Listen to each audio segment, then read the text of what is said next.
Assalamualaikum warahmatullahi wabarakatuh, Bapak Ibu sekalian. Izin saya mau memulai acara webinar kita. Alhamdulillah sudah hadir bersama kita para narasumber, Pak Ilyas dan Ibu Siti Aminah. Izin saya memulai Bapak Ibu. Terima kasih untuk kehadirannya semua. Assalamualaikum warahmatullahi wabarakatuh. Alhamdulillahirabbil alamin. Wassalatu wassalamu ala asyrafil anbiya'i wal mursalin Sayyidina Muhammadin wa ala alihi wa sahbihi ajmain, amma ba'du. Bapak Ibu para peserta webinar sekalian, terima kasih sudah hadir bersama dan bergabung melalui aplikasi Zoom Meeting untuk mendengarkan dan membahas topik menarik yang diberi tema Manajemen Halal, Transformasi Paradigmatik dari Konvensional ke Syariah. Saya Median Wilestari akan bertindak sebagai moderator pada diskusi webinar kita hari ini. Alhamdulillah telah ikut hadir bersama kita dan bergabung para narasumber kita pada kali ini. Ibu yang pertama yang saya bisa perkenalkan pada Bapak Ibu sekalian, Ibu Hajah Siti Aminah, SAG MPDI. Assalamualaikum Ibu. Waalaikumsalam Bu. Alhamdulillah Bu Siti Aminah. Dan Bapak Dr. Ahmad Ilyas Ismail MA. Assalamualaikum Bapak. Bapak sudah bisa hadir bersama kita? Pak Ilyas? Halo Pak. Oke, segera bergabung ya Pak. Terima kasih. Bapak Ibu sekalian, kita juga masih akan menunggu Bapak Dr. Yuslam Fauzi untuk bergabung. Insya Allah beliau bertiga, Ibu Hajah Siti Aminah, Bapak Dr. Yuslam Fauzi dan Bapak Dr. Ahmad Ilyas Ismail akan memaparkan kepada kita semua mengenai konsep dan transformasi pemahaman manajemen halal dari berbagai perspektif, terutama yang terkait dengan keilmuan dan praktek yang dilakukan secara umum di masyarakat saat ini. Bapak Ibu sekalian, izin sedikit saya memberikan pengantar bahwa fenomena baru kebangkitan ekonomi dan industri halal saat ini bukan hanya pada sebagian wilayah dan negara Islam saja, tetapi juga sudah menjadi perhatian dunia secara global. Seperti kita tahu, banyak negara yang mayoritas adalah non-Muslim, seperti sebagian Eropa, terutama misalkan Inggris, Jepang, Korea, dan sebagian besar Asia lainnya, sekarang sudah memantapkan posisinya sebagai hub untuk industri halal dunia. Mereka butuh konsep baru disebut dengan manajemen halal. Nah, wawasan ini yang akan kita pahami sekarang. Untuk itu, saya akan segera mempersilahkan narasumber kita untuk memberikan pencerahan. Tapi sebelumnya mohon izin saya menyampaikan dengan sangat ringkas saja CV beliau, karena dengan kompetensi yang mereka miliki ini, CV beliau, para narasumber kita ini sudah cukup panjang untuk dibacakan. Ya. Jadi yang pertama mungkin Ibu Hajah Siti Aminah, SAG MPDI. Beliau saat ini menjabat sebagai Kepala Pusat Pembinaan dan Pengawasan Jaminan Produk Halal MUI, Kementerian Agama Republik Indonesia. Lahir di Bima 17 Maret 1970. Aktif berada di lingkungan produk dan industri halal, mulai dari kepala laboratorium halal sampai tim inti pembahasan RUU produk halal dan menjadi tim delegasi negara RI dalam pertemuan Komite Technical Barriers to Trade TBT WTO di Jenewa, Swiss. Ini beliau memang sungguh luar biasa. Baik, dengan segala hormat, mungkin kami akan persilahkan saja kepada Ibu Hajah Siti Aminah, SAG MPDI untuk pertama kali untuk menyampaikan paparannya, Ibu. Kami persilahkan. Oke, baik Bu. Apakah suara saya sudah bisa didengarkan secara baik, Bapak Ibu sekalian? Bisa Bu. Bisa ya? Oke, baik. Assalamualaikum Assalamualaikum warahmatullahi wabarakatuh. Waalaikumsalam warahmatullahi wabarakatuh. Alhamdulillahirabbil alamin. Salam sehat untuk kita semua dan salam sejahtera bagi kita semua. bahwa di masa pandemi ini kita tidak bisa tatap muka kepada teman-teman dari Universitas Asafiyah. Saya pernah ke Asafiyah bincang-bincang dengan teman-teman semuanya. Yang terhormat tim dari Universitas Asafiyah, terima kasih sudah mengundang kami BPJPH dalam rangka memberikan informasi yang terkait dengan jaminan produk halal. Dan yang terhormat Bapak Ibu peserta yang ada di webinar ini, semoga sehat selalu. Dengan masa pandemi ini kita memang berupaya agar selalu menjaga kesehatan. Bapak Ibu sekalian, juga Ibu Median, terima kasih Bu sebagai moderator dan ya Rektor Universitas Islam Asafiyah juga, dan Bapak Ibu semuanya. Pertama yang kita pahami adalah mengenai paradigma seputar halal dulu. Kita ingin tahu, perlu tahu apa itu halal itu. Mungkin kalau sebagian bagi teman-teman yang dari pesantren atau dari perguruan tinggi Islam mungkin sudah tahu halal itu apa. Halal itu jelas, haram pun jelas. Nah, kemudian kenapa sih harus halal gitu kan? Toh kita mayoritas Muslim, nggak perlu juga gitu sertifikat halal. Itu banyak paradigma itu yang muncul di masyarakat.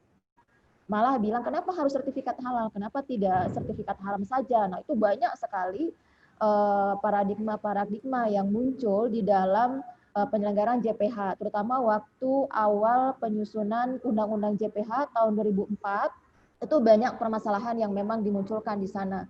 Kemudian apa sih manfaat halal itu, apa saja manfaatnya, kalau produk itu halal itu apa saja, apalagi halal itu sekarang lebih luas.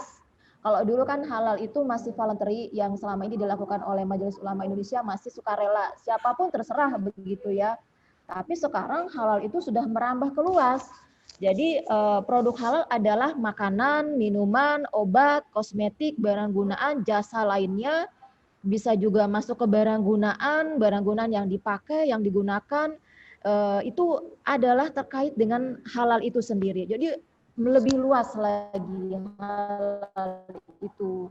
Kemudian apa itu kehalalan produk kaitan dengan yang lainnya.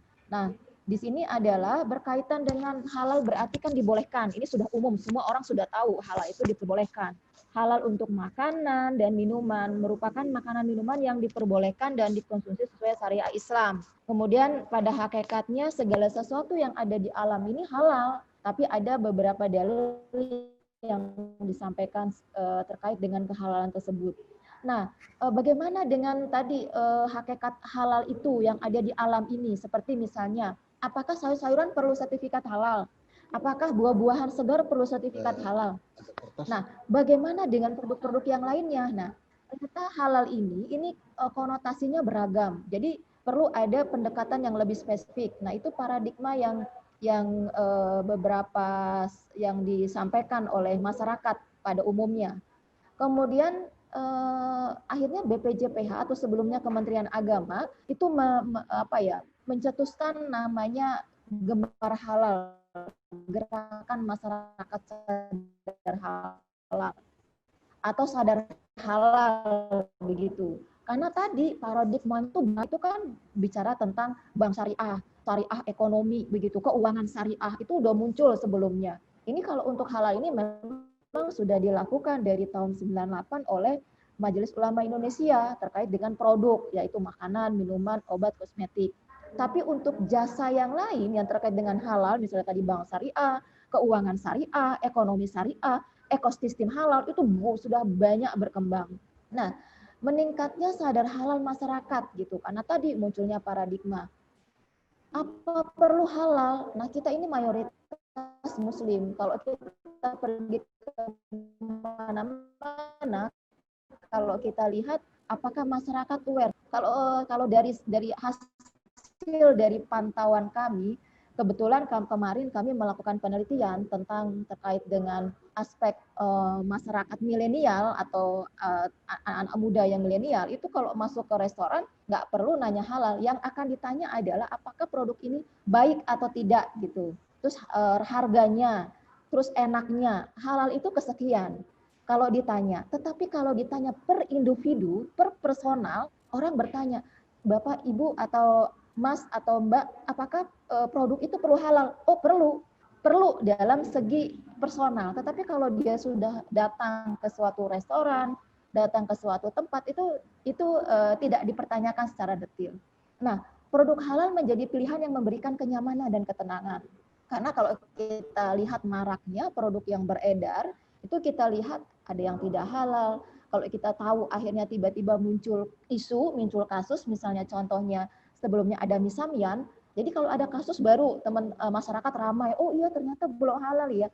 Padahal sebelumnya sudah diinfokan produk halal itu adalah produk yang ada label halalnya. Kemudian semakin meningkatnya perkembangan teknologi dalam pengolahan produk.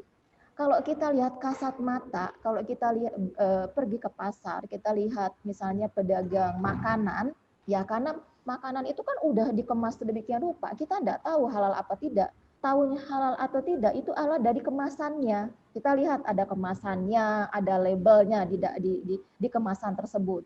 Nah kalau ada labelnya ya berarti bisa kita beli. Nah kalau kita melihat produk yang sudah ada teknologi seperti misalnya contohnya bakso. Bakso itu kan sudah diolah. Ada yang teknologinya pakai manual, ada yang pakai modern. Kalau sudah menjadi bakso, itu tahu tidak bakso daging yang digunakan halal atau tidak. Nah itu saja itu adalah terkait dengan campuran teknologi. Bahwa untuk pengolahan produk itu teknologi sangat erat hubungannya. Bisa yang manual, bisa yang teknologi modern. Kemudian masyarakat menjadi lebih berhati-hati dalam membeli produk, terutama produk makanan minuman. Ini adalah untuk meningkatkannya sadar halal tadi, agar paradigma itu sudah di mindsetnya sudah dirubah gitu, agar bahwa ternyata halal ini penting loh gitu. Nah, penyelenggaraan jaminan produk halal ini menjadi suatu kebutuhan masyarakat Indonesia dalam mendorong bangkitnya industri produk halal dalam negeri. Karena saat ini sudah banyak, ada ekosistem halal, ada teman-teman dari Menko Perekonomian juga ingin membangun wisata pariwisata. Kementerian Pariwisata ingin membangun wisata halal. Itu banyak yang terkait dengan halal. Nah, oleh sebab itu penyelenggaraan sertifikat halal ini perlu ada sinergi dengan kementerian dan lembaga, sinergi dengan masyarakat agar kita memahami tentang pentingnya halal itu sendiri.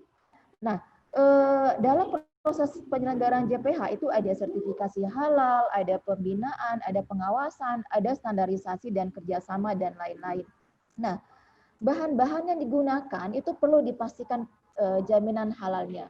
Itu kan untuk memproduksi suatu produk itu ada bahan baku, istilahnya ada bahan utama, kemudian ada bahan tambahan, ada bahan penolong, ada bahan olahan. Nah, misalnya contohnya kalau kita bikin keripik atau keripik pisang, bahan utamanya apa? Pisang. Pisang itu kan dari produk alami, itu tidak perlu sertifikat halal. Tetapi pisang, tapi kalau sudah diolah menjadi keripik pisang, itu kan ada nanti bahan tambahan, ada nanti bahan penolong, ada nanti bahan bahan untuk misalnya mau pakai flavor atau apa. Nah itu perlu ada pengetahuan terkait dengan ini, karena barang produk-produk yang sudah di sedemikian rupa itu perlu ada proses yang melalui tahapan yang nanti akan dicek atau diverifikasi bahan bakunya, bahan tambahan, bahan penolong, bahan olahan, apakah ini halal atau tidak. Oleh sebab itu, beberapa hal memang perlu diketahui oleh masyarakat terkait dengan produk yang selama ini dikonsumsi. Kemudian, penyelenggaraan jaminan produk halal itu kan punya dasar hukum. Dasar hukumnya adalah Undang-Undang JPH. Undang-Undang Jaminan Produk Halal yang saat ini yang sudah disahkan oleh pemerintah, walaupun saat ini juga ada Undang-Undang Cipta Kerja yang di dalamnya ada beberapa pasal yang terkait juga dengan jaminan produk halal. Jadi dasar hukumnya itu. Yang kedua, dasar hukumnya adalah Peraturan Pemerintah Nomor 31 Tahun 2019 tentang Peraturan Pelaksanaan Penyelenggaraan JPH. Nah, saat ini kami BPJPH karena di Undang-Undang Cipta Kerja itu ada beberapa pasal, ada lebih kurang 26 pasal yang berhubungan dengan jaminan produk halal, dan kemudian di dalam Undang-Undang Cipta Kerja itu ada turunannya, yaitu ada lebih kurang 12 pasal yang berhubungan dengan yang perlu diturunkan di dalam peraturan pemerintah. Kemudian ada Peraturan Menteri Agama Nomor 26 2019 tentang penyelenggaraan JPH. Jadi ini adalah 3 dasar hukum yang memang harus dipahami oleh masyarakat, oleh stakeholder, dan oleh kementerian dan lembaga. Nah, penyelenggaraan JPH merupakan bentuk perlindungan konsumen. Jadi tadi karena paradigmanya itu bermacam-macam, perlu ada perlindungan konsumen. Sebetulnya sudah ada undang-undang perlindungan konsumen bahwa setiap konsumen, produsen itu harus mempunyai hak dan kewajiban yang harus dipatuhi oleh beberapa bagian. Tetapi kadang-kadang perlindungan konsumen ini kadang-kadang masih ambigu untuk diimplementasikan. Nah, ini bicara tentang terkait dengan halal, ini memang kita perlu menetapkan regulasi kepastian hukum terhadap perlindungan konsumen, terhadap kehalalan produk yang beredar. Nah, pelaksanaannya itu tadi dengan jaminan produk halal. Nah, jaminan produk halal ini adalah kepastian hukum terhadap kehalalan suatu produk yang dibuktikan dengan sertifikat halal. Jadi, untuk menjamin produk ini halal, yaitu ada tadi outputnya adalah sertifikat halal. Nah, sertifikat halal adalah pengakuan kehalalan suatu produk yang dikeluarkan oleh BPJPH berdasarkan fatwa halal tertulis yang dikeluarkan MUI. Jadi BPJPH tidak bisa mengeluarkan sertifikat halal tanpa penetapan halal dari MUI. Jadi disinilah concern kita. Jadi info-info yang sebelumnya ada di luaran terkait dengan Undang-Undang Cipta Kerja itu tidak benar, bahwa MUI tetap mempunyai kewenangan menetapkan penetapan kehalalan produk. Yang bisa menetapkan produk ini halal atau tidak bukan BPJPH, tapi MUI. Jadi diperkuat aturannya yang selama ini MUI adalah sebagai lembaga ormas, tetapi sekarang kita kuatkan penetapan halalnya tetap ada di MUI. BPJPH ini hanya fokus kepada administrasi, yaitu tadi pendaftaran sertifikat halal dilakukan di BPJPH.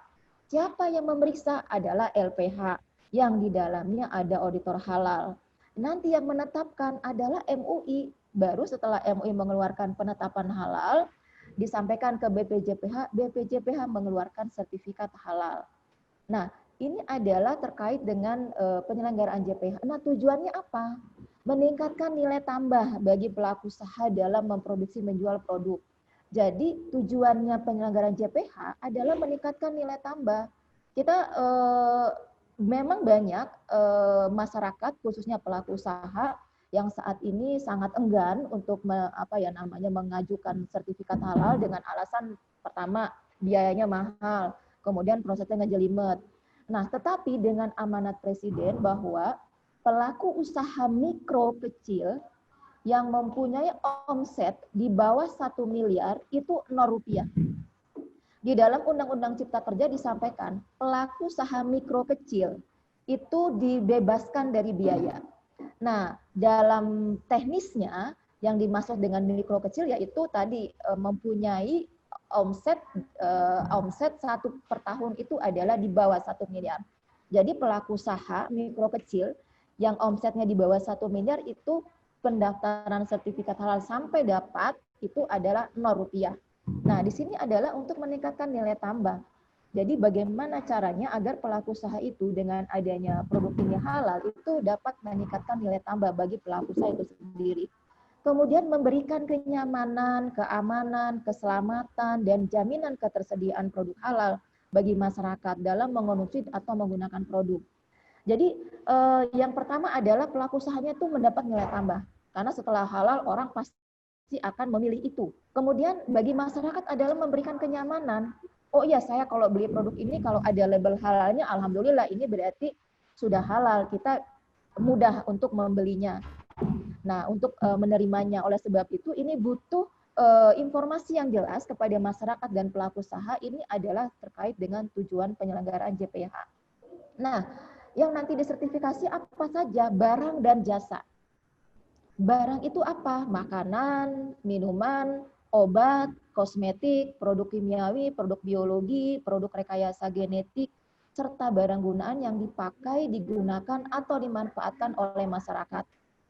Kemudian jasanya itu apa? Jasa usaha yang terkait dengan barang dan mata rantainya. Misalnya penyembelihan, pengolahan, penyimpanan, pengemasan, pendistribusian, penjualan, dan penyajian. Ini adalah terkait dengan barang dan jasa yang memang wajib sertifikat halal. Nah, Kalau untuk makanan minuman barang itu mungkin Bapak Ibu sudah paham apa saja makanan minuman yang halal, begitupun obat, kosmetik. Kalau obat juga sudah banyak walaupun berbanding jauh dengan makanan minuman. Kosmetik pun sudah banyak, hampir semua kosmetik itu sudah label halal kecuali kosmetik yang impor. Kemudian barang gunaan. Nah, barang gunaan di sini yang dipakai, digunakan atau dimanfaatkan itu kadang-kadang masih belum begitu dipahami oleh masyarakat. Padahal barang gunaan itu juga ada di tengah-tengah kita. Contohnya apa? Barang gunaan di sini di dalam peraturan pemerintah nomor 31 tahun 2019 ini yang terkait dengan barang gunaan yang terbuat dari hewani. Contohnya adalah kalau hewani itu kan kalau kita lihat binatang babi itu kan semua yang ada di binatang tersebut itu bisa dipakai apapun karena harganya murah dan bagus apabila dia direkayasa dimasukkan di dalam suatu produk. Contohnya kulit. Nah, kulit binatang tersebut itu bisa digunakan yang lain-lainnya dan itu bagus. Misalnya untuk untuk jaket, kemudian untuk tas, untuk sepatu, itu dari kulit. Nah, itu makanya untuk produk-produk dari kulit itu wajib mengajukan halal. Ini terkait dengan barang gunaan. Ada lagi salah satu contoh adalah kuas. Bapak Ibu di sini sering menggunakan kuas untuk makanan atau untuk kosmetik. Nah, itu juga karena dari bulu binatang, itu mau tidak mau dia harus mengajukan halal. Nah, terkait dengan jasa. Jasa ini kan kalau di jasa untuk produk penyembelihan ada RPH, RPU, yaitu rumah potong hewan, rumah potong unggas. Kemudian jasa penyimpanan itu misalnya pergudangan. Jadi istilahnya yang nyimpan-nyimpan ada pelaku usaha fokus kepada gudang, ya itu namanya jasa penyimpanan, dia harus mengajukan halal. Jangan sampai pegudangan itu campur antara produk halal dan tidak halal. Kemudian pengemasan. Pengemasan itu kan macam-macam juga. Ada pengemasan yang terbuat dari kertas, ada yang dari plastik, ada yang dari kartun, itu macam-macam pengemasan. Pendistribusian itu terkait dengan transportasi. Transportasi yang ada yang terkait dengan tadi mobil kendaraan yang digunakan untuk sirkulasi pembawaan tadi produk halal dan tidak halal itu juga harus dipisah. Dan penjualan penyajian. Kemudian apa saja kewenangan BPJPH? Kewenangan BPJPH adalah merumuskan dan menetapkan kebijakan JPH dan menetapkan norma standar prosedur, menerbitkan dan mencabut sertifikat halal. Jadi tugas BPJPH adalah menerbitkan sertifikat halal berdasarkan penetapan halal dari MUI dan mencabut sertifikat halal. Di BPJPH itu ada pengawasan JPH. Bila ada pelaku usaha melakukan kebohongan publik atau mencampur yang dia sudah halal tapi dalam prosesnya dia melakukan hal-hal yang mencampurkan produk tadi. Karena begini, masa berlaku sertifikat halal itu 4 tahun. Di masa berlaku 4 tahun itu bisa saja pelaku usaha itu nakal tadi ya, misalnya memasukkan yang harusnya dia laporkan bahwa produk yang dihasilkan ini bahan bakunya ini. Tapi dalam proses pengawasan, kita sampling, kita ambil, kita cek, ternyata ada bahan tambahan yang dia campurkan, tapi tidak dilaporkan. Nah, itu bisa masuk unsur bisa mencabut, tapi memang sanksi ini akan ada tahapan. Tahapannya itu terkait dengan tadi ada informasi secara personal, kemudian kita mengirim surat. Nah, setelah tidak diindahkan bisa juga mencabut. Jadi ada tahapannya. Kemudian label halal, kita juga menerbitkan label halal. Jadi terkait dengan label halal ini kewenangan dari BPJPH. Kemudian registrasi sertifikat halal luar negeri. Kan sekarang ini banyak banget produk luar negeri yang masuk ke Indonesia. Nah, saat ini mekanisme yang dilakukan adalah perlu ada kerjasama negara dengan negara. Yang saat ini sedang dalam proses kerjasama, yang pertama kali ini adalah dengan negara Chili. Jadi kita sekarang sedang menyusun draft MOU G2G antara Chili dengan Indonesia. Karena memang negara Chili ingin memasukkan produknya ke Indonesia. Nah, sekarang kita sedang membuat skemanya, sedang menyusun draft MOU-nya. Insya Allah ini sudah hampir 90% terkait dengan dokumen tersebut. Jadi tidak sembarangan produk luar masuk ke Indonesia, ada mekanismenya. Kemudian sosialisasi, edukasi, serta melakukan akreditasi terhadap LPH. Nah, LPH atau Lembaga Pemeriksa Halal, saya nggak tahu apakah Asafiyah ini ingin mendirikan LPH Kalau ingin kan tadi syaratnya harus punya kompetensinya biologi, kimia, pangan. Nah, kemudian diakreditasi lah kita. Jadi BPJPH melakukan akreditasi terhadap persyaratan yang kita yang perlu dipenuhi oleh calon LPH ini. Nah, yang saat ini sudah daftar untuk kerjasama adalah hampir lebih kurang 80 calon LPH. Tapi yang sudah mengajukan yaitu ada 2. Pertama Sukovindo, yang kedua Surveyor Indonesia. Sukovindo sekarang sudah tahap finalisasi, jadi kami sudah melakukan proses verifikasi dokumen dan baik itu dokumen maupun lapangan dengan Sukovindo. Nah, proses ini bersama dengan MUI, jadi kita pelaksanaan untuk akreditasi LPH ini BPJPH bersama dengan MUI. Jadi tinggal Sukovindo tinggal menerima surat penetapan sebagai LPH.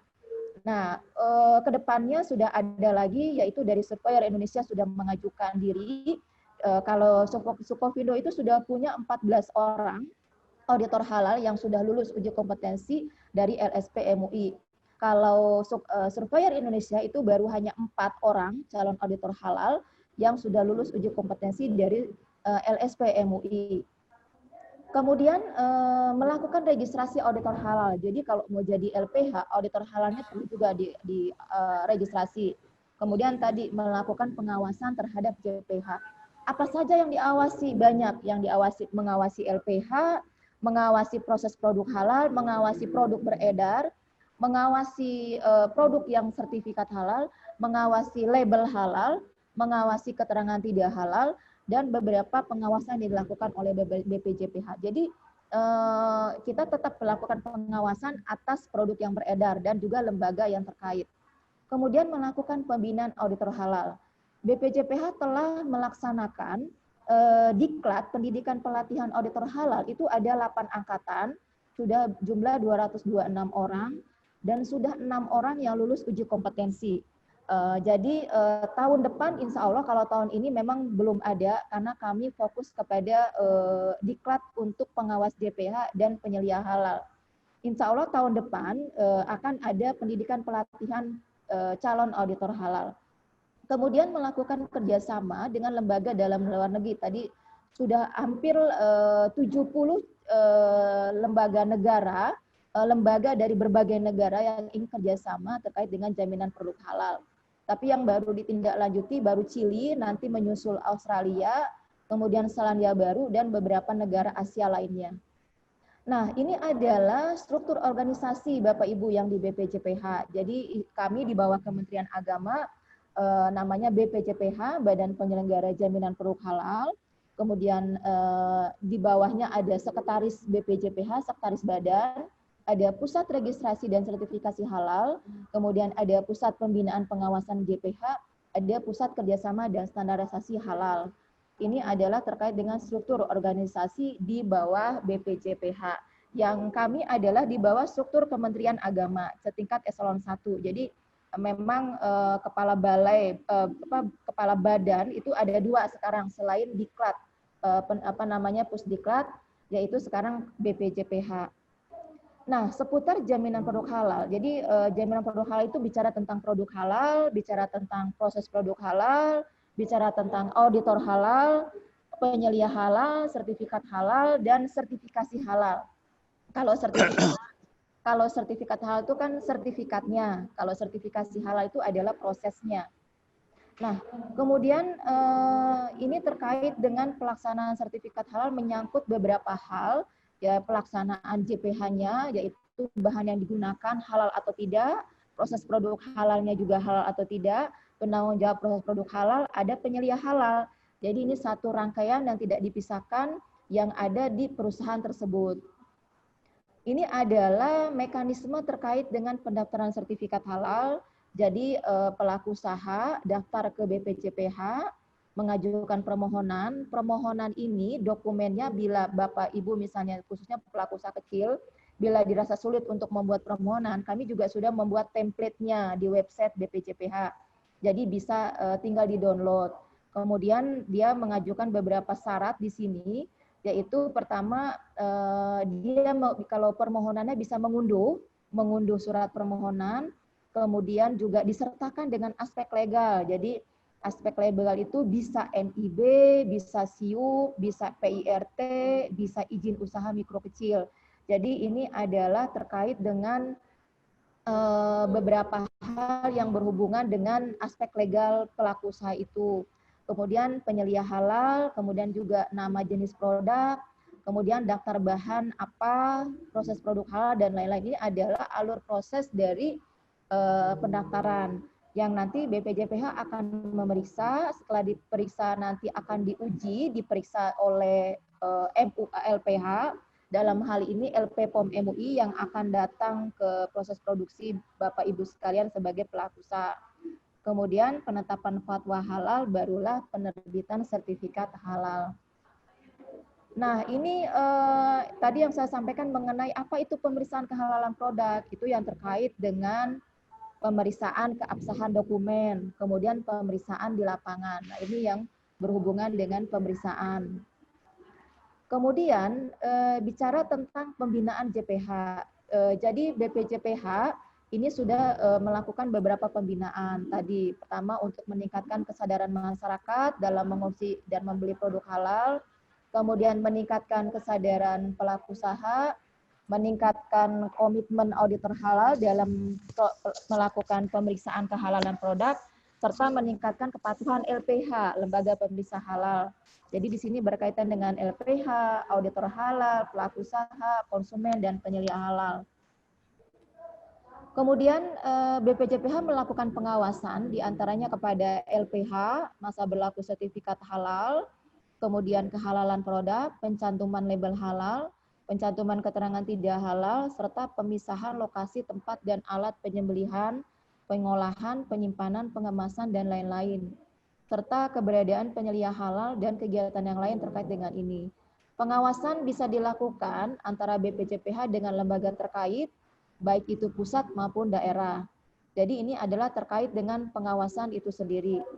Nah, pengawasan juga BPJPH tidak bisa sendiri. BPJPH bersama dengan kementerian dan lembaga, bisanya dengan Badan POM, Kementerian Pertanian, Kementerian Perdagangan, ini terkait dengan pengawasan. Jadi dalam kegiatan kita memang tidak sendiri, kita bersama-sama dengan kementerian dan lembaga terkait dengan pengawasan jaminan produk halal.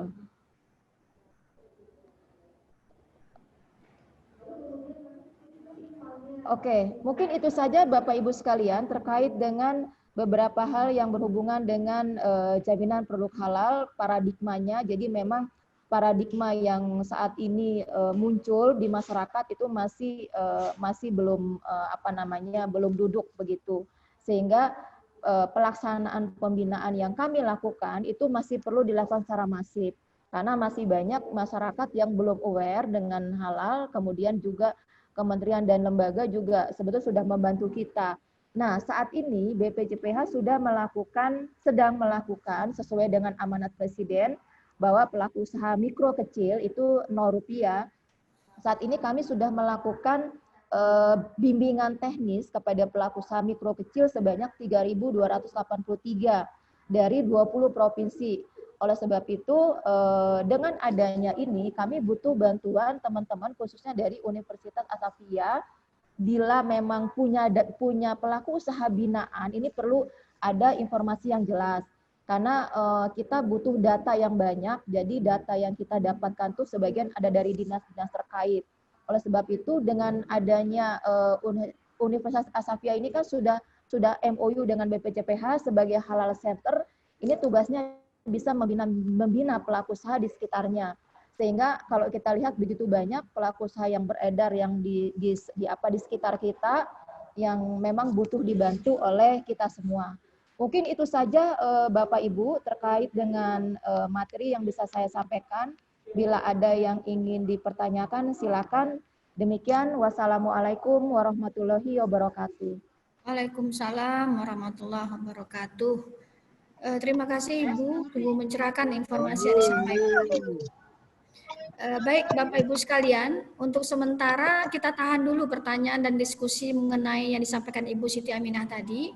Jika ada pertanyaan atau hal yang ingin dikonfirmasi, silakan bisa ditulis di kolom chat yang nanti akan kami seleksi untuk dibacakan.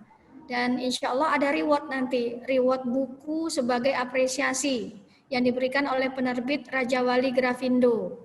Karena narasumber kita berikutnya yaitu Bapak Dr. Ahmad Ilyas Ismail MA, ini sudah menyiapkan draft buku teks, jadi dalam bentuk literatur pengajaran dengan judul yang sama, Manajemen Halal, Transformasi Paradigmatik dan Konvensional ke Syariah, yang saat ini sedang ditelaah oleh tim dari penerbit Raja Wali Grafindo. Jadi buku ini diharapkan nanti akan menjadi literatur untuk pengajaran mata kuliah manajemen halal di Prodi Magister Manajemen Fakultas Ekonomi dan Bisnis Universitas Islam Asy-Syafi'iyah. Baik Bapak Ibu sekalian, narasumber kita berikutnya Bapak Dr. Ahmad Ilyas Ismail MA. Beliau saat ini adalah Direktur Lembaga Kajian Islam dan Timur Tengah di Universitas Islam Asy-Syafi'iyah dan juga sebagai dosen pada Prodi Magister Manajemen UIA untuk mata kuliah Manajemen Halal. Selain itu juga beliau menjabat sebagai komisaris pada beberapa BPRS dan asesor untuk Badan Akreditasi Nasional Perguruan Tinggi. Kami persilahkan dengan hormat Bapak Dr. Ilyas untuk menyampaikan paparannya. Silakan Pak. Ya, sudah bisa didengar suara saya? Bisa Ya, Pak? bisa Pak. Oke, baik. Ingin share screen bisa ya? Bisa Pak. Ini Dari kami atau Bapak yang men-share nanti Pak? saya aja mungkin ya, biar Baik. bisa. Ini bisa kelihatan nggak itu? Sudah Pak, bisa. Baik. Baik kalau begitu. Itu ya. Baik, Assalamualaikum warahmatullahi wabarakatuh. Waalaikumsalam warahmatullahi wabarakatuh. Alhamdulillah. Mungkin bisa di itu Pak, lebih yang diperbesar, apa namanya, yang zoom-nya. Zoom-nya diperbesar. Bukan yang maksudnya yang slideshow gitu loh Pak. Iya, Biar iya. Ini belum ya? Belum Pak. Itu. Ya bagus Pak, ya begitu. Makasih Pak Ilyas. Iya, baik. Saya ulangi lagi ya.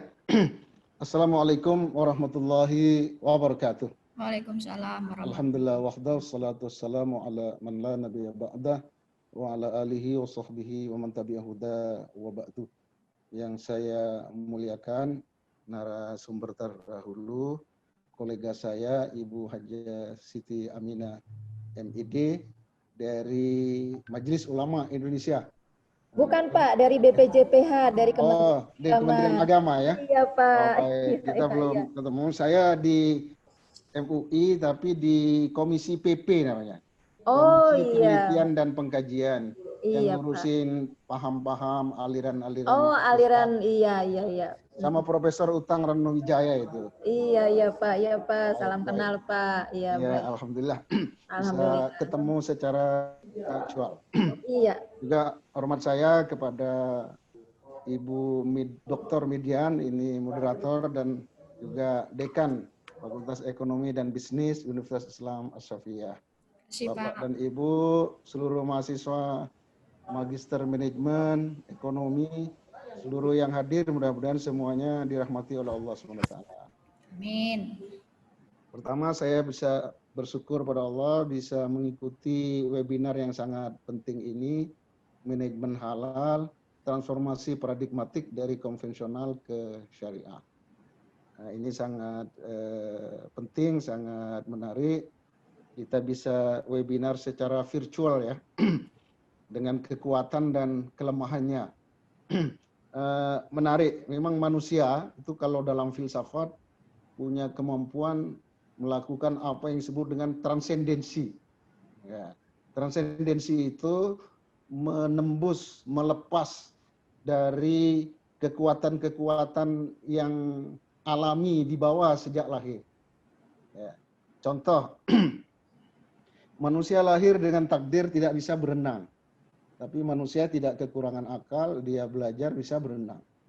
Manusia juga menciptakan biduk, perahu, bahkan sampai kapal pesiar, sehingga dia bisa bukan hanya menyeberangi sungai, tapi juga menyeberangi lautan yang luas.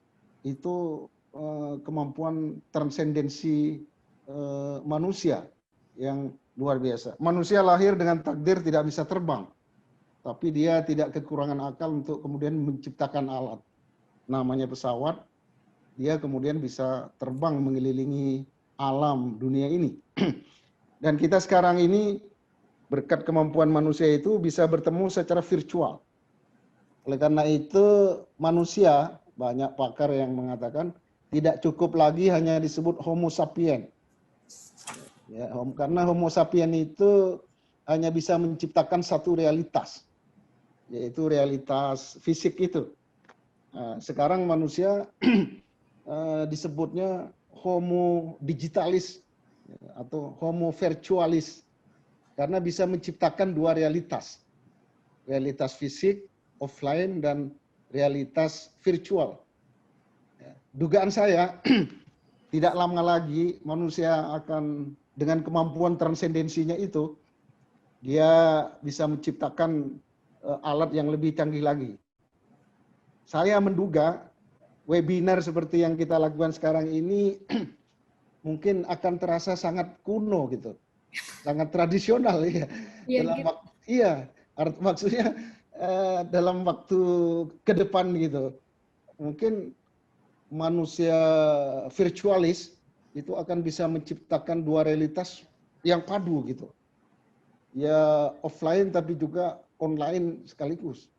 Nah, itu seperti kalau baca di surat An-Naml itu, kisah Nabi Sulaiman, itu jin, ifrit bisa mendatangkan kerajaan Balkis itu dalam waktu yang nggak lama gitu.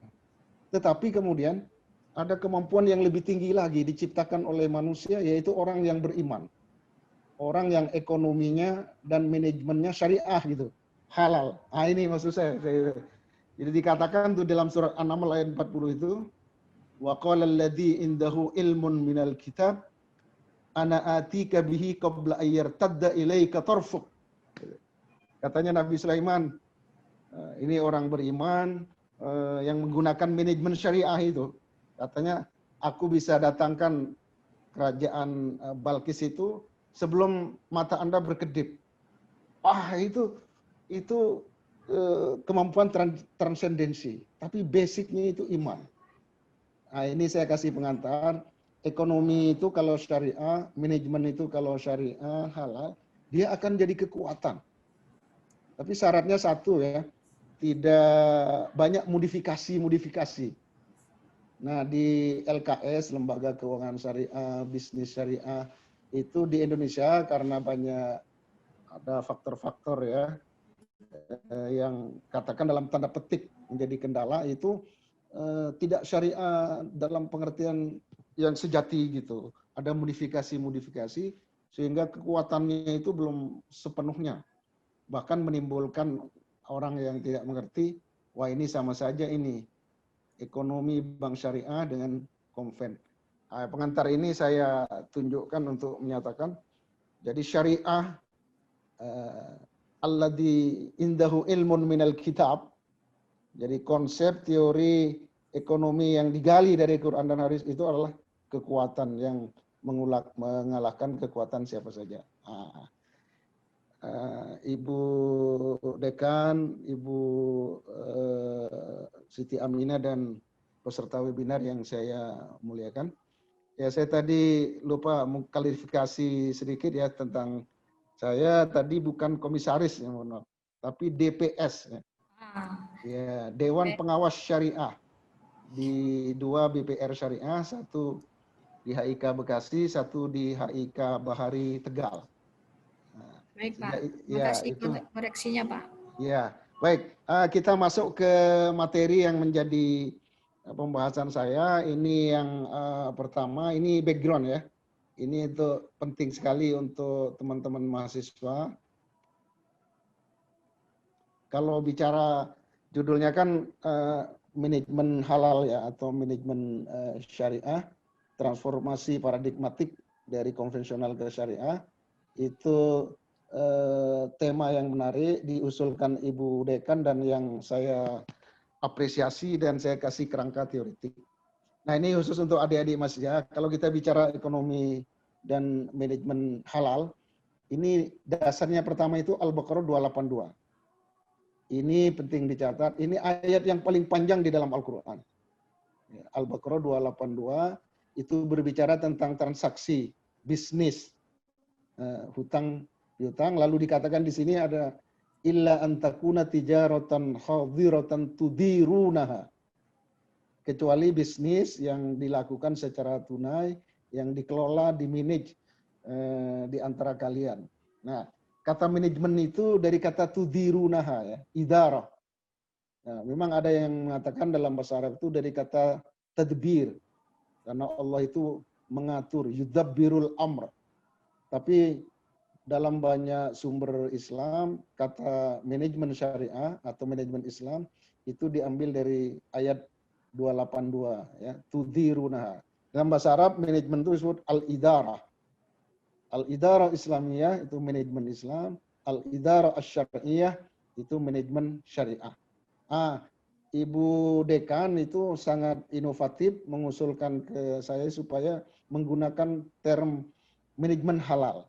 Ya, sebenarnya manajemen halal itu ya turunan dari manajemen Islam, turunan dari manajemen syariah. Dan itu belum ada buku di dunia atau di Indonesia ya yang dalam bahasa Arab itu yang menggunakan itu. Jadi inovatif sekali.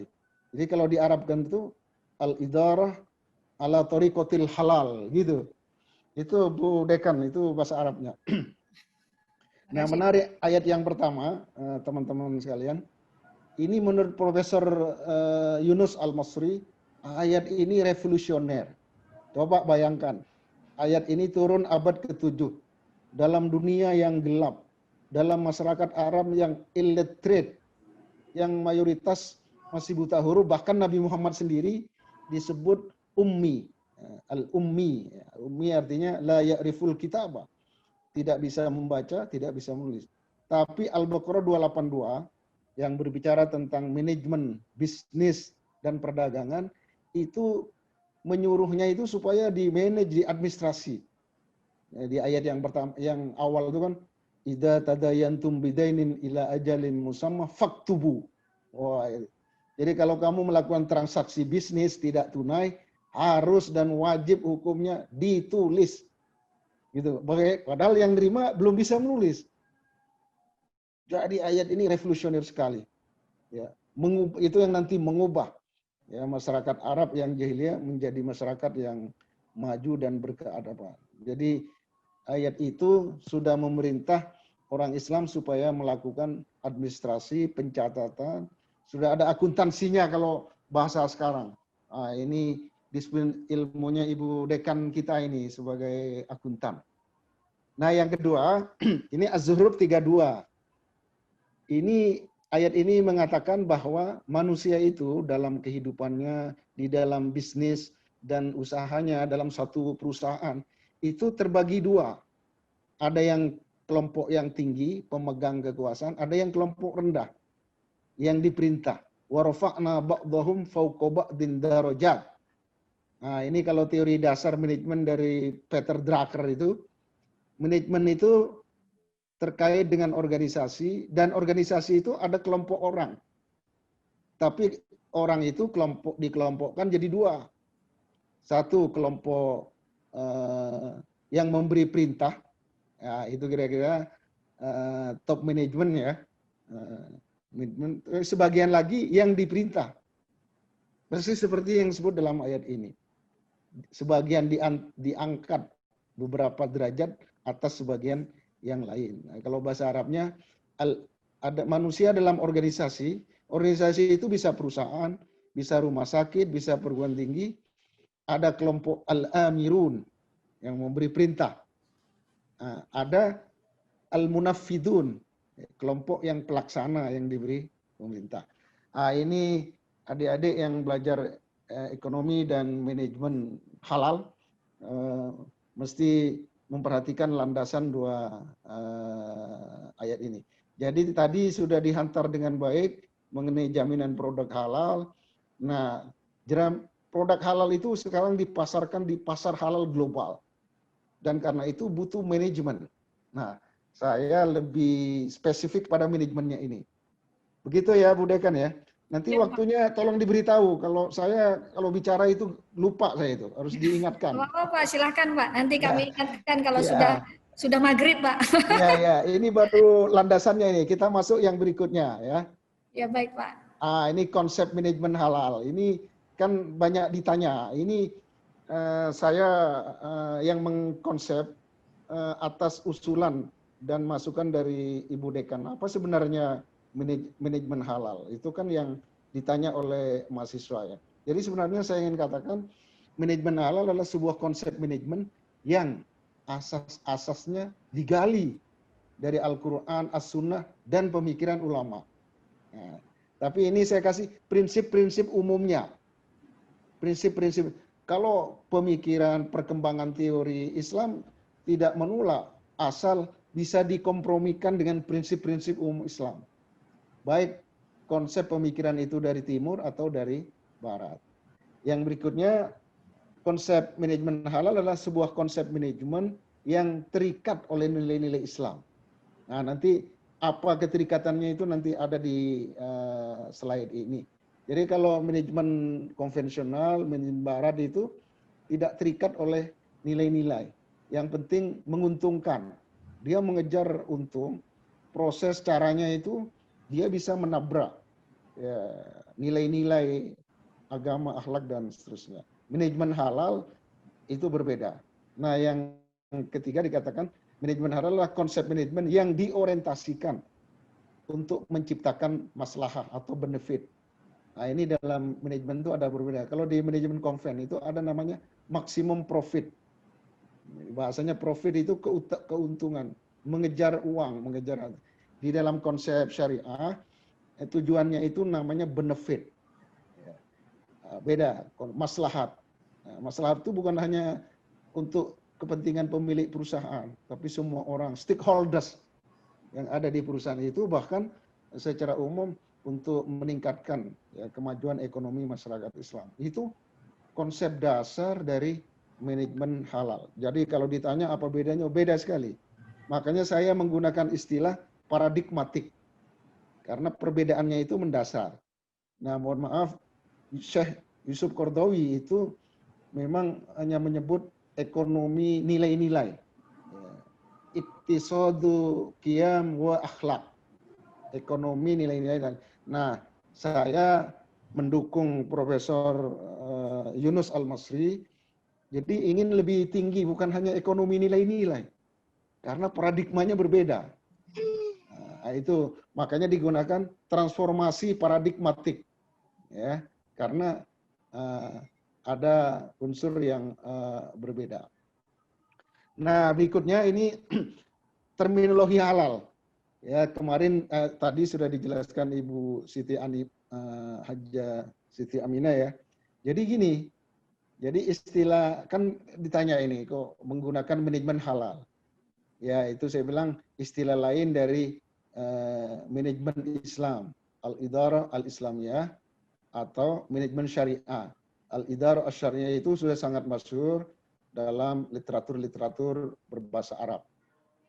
Nah, jadi manajemen halal sesungguhnya istilah lain dari manajemen Islam, manajemen syariah. Nah, yang saya ingin katakan, sekarang ini terjadi perluasan terminologi halal dalam ruang lingkup dan bidang yang amat luas. Tadi sudah ditunjukkan oleh Ibu Siti Aminah tadi. Jadi kalau dulu istilah halal itu hanya menunjuk kepada penyembelian hewan. Nah, itu ada halal di situ. Wah, sekarang itu keliru, itu terlalu sempit. Nah, ini ada buku ditulis oleh Florence Blackler itu. Judulnya sangat menarik, Halal Myths. Islam, politik, global market ya. Itu buku yang sangat menarik. Salah satu buku yang kita baca di S2 Magister Management ya. Ini juga. Jadi kata Blackler itu, halal myths itu Islam, politik, and market in global perspective. Jadi urusan halal itu bukan hanya soal makan minum, penyembelian hewan. tapi bicara Islam sebagai manhaj hayat. Kalau bicara industri halal, itu bicara politik, karena ada kebijakan negara di situ yang menentukan menciptakan pasar global halal itu. Makanya disebut ada politik, ada pasar in global perspective. Jadi sekarang itu kalau di dunia, dan itu yang juga di Indonesia dipopulerkan oleh Pak Kiai Haji Ma'ruf Amin sebagai wakil presiden itu, industri halal dan ada pasar halal global. Jadi ada perluasan terminologi halal, bukan hanya soal penyembelihan hewan, tapi ini bicara Islam sebagai manhaj hayat, masuk wilayah politik, juga masuk ekonomi dan manajemen tentunya, karena masuk ke pasar global industri halal. Nah, yang berikutnya, mata kuliah itu jadi judul buku saya itu. Jadi halal itu ada kelebihannya. Jadi kita menggunakan manajemen halal bukan manajemen syariah, karena di Indonesia term halal itu lebih populer ya. Artinya lebih gampang tuh orang ingat. Kalau halal itu sudah syariah itu gitu. Syariah itu kalau nggak memenuhi syarat rukunnya apa belum tentu halal. Gitu kan. Jadi lebih populer dan lebih bisa diterima dibanding syariah. Ingat kalau di Indonesia ada sebagian orang yang masih alergi dengan syariah. Takut masih dibayangi oleh piagam Jakarta itu. Iya kan? Nah, tapi dengan istilah halal itu, ya itu lebih diterima. Nah, tadi saya ingin katakan istilah halal food misalnya, itu masyhur sekali. Bukan hanya di Indonesia, bukan hanya di dunia Islam, tapi di Eropa, di Amerika. Dan menarik, halal itu sekarang diminati karena ada sertifikasi halal itu. Jadi orang Eropa, orang Amerika, kalau halal itu pasti dia sehat, dia hygiene, makanya dia senang. Dan secara kejiwaan, halal itu lebih menyenangkan dan lebih menggembirakan. Jadi kalau udah halal itu udah welcome. Makanya Magister Manajemen Fakultas Ekonomi dan Bisnis UIA menggunakan istilah manajemen halal. Nah, ini sangat inovatif karena belum kita baca padanannya di tempat-tempat lain. Nah, ini mengenai terminologi halal. Lalu berikutnya, ini kalau kerangka dasarnya kalau disederhanakan seperti itu. Jadi ada asas, mabadi, makanya paradigmatik karena dasar. Lalu ada cara, wasail, ya kan? Jadi POAK itu yang merupakan fungsi utama manajemen itu di wasail itu. Itu kan digerakkan, dikelola untuk mencapai tujuan. Nah, dalam manajemen syariah, mabadiknya itu mesti Islam. Caranya mesti Islam untuk mencapai tujuan yang diajarkan dan dibenarkan oleh agama Islam. Ini sangat mendasar menurut saya karena kita sering mendengar di manajemen konvensional, di banyak perusahaan itu, dia karena mengejar keuntungan itu, caranya itu dia kemudian menipu, ya kan, membohongi, buat laporan palsu, markup, memaksa karyawannya supaya berbohong dan seterusnya. Itu wasilahnya tidak sah, tidak halal. Nah, dalam Islam itu ada kaidah di buku saya bagian kedua itu ditunjukkan kaidah-kaidah halal itu. Jadi dikatakan an-niyatul hasanah la tubarrirul wasail. Niat yang mulia, niat yang bagus tidak menghalalkan segala cara. Nah, makanya itu ada mabadi, asas, ada cara, ada tujuan. Jadi cara yang digunakan mencapai tujuan itu harus baik juga. Jadi tujuan yang baik nggak boleh dicapai dengan cara yang tidak halal. Kita ingin umroh, ingin haji itu sangat mulia. Tapi jangan ongkosnya itu merampok, menggasap dan seterusnya, atau memperolehnya dengan cara yang batil. Di manajemen konvensional itu bisa jadi seperti itu. Ini yang pertama, kerangka dasarnya. Lalu berikutnya, ini makanya paradigmatik itu karena ini ada perbedaan filosofi manajemen itu. Nah, kalau konvensional itu dia mengadop di surat At-Takasur yang dilarang oleh Islam. Ya, itu surat 102, Alhaakumut takatsur hatta zurtumul maqabir. Jadi orang berebut mencari maksimum maksimum profit itu, ya, bukan benefit, sampai mati. Dia nabrak-nabrak gitu. Nah, itu oleh karena itu di filosofi manajemen konvensional seperti diceritakan di surat At-Takatsur itu dilarang oleh Allah sampai 3 kali. Kalla saufa ta'lamun, thumma kalla saufa ta'lamun, kalla. Nah, jadi gitu. Nah, apa filosofi surat At-Takatsur? Wah, itu ada 5 itu. Mencapai tujuan itu tujuannya hanya satu saja, mencari keuntungan. Keuntungannya ya kekayaan dengan cepat. Yang penting cepat. Bahwa celaka, nabrak orang, tidak menghargai orang lain itu urusan lain. Bertindak tidak fair, bisa bohong, bisa menipu karena mengejar harta tadi. Motivasinya ekstrinsik. Ekstrinsik itu datang dari luar. Apa? Bonus-bonus. Kalau mencapai target, kan gitu. Kalau di perusahaan konvensional itu. Jadi dimotivasi dari luar. Jadi pakai teori stimulus and response itu. Yang tadinya dari binatang itu. Binatang itu kalau distimulan dia merespon.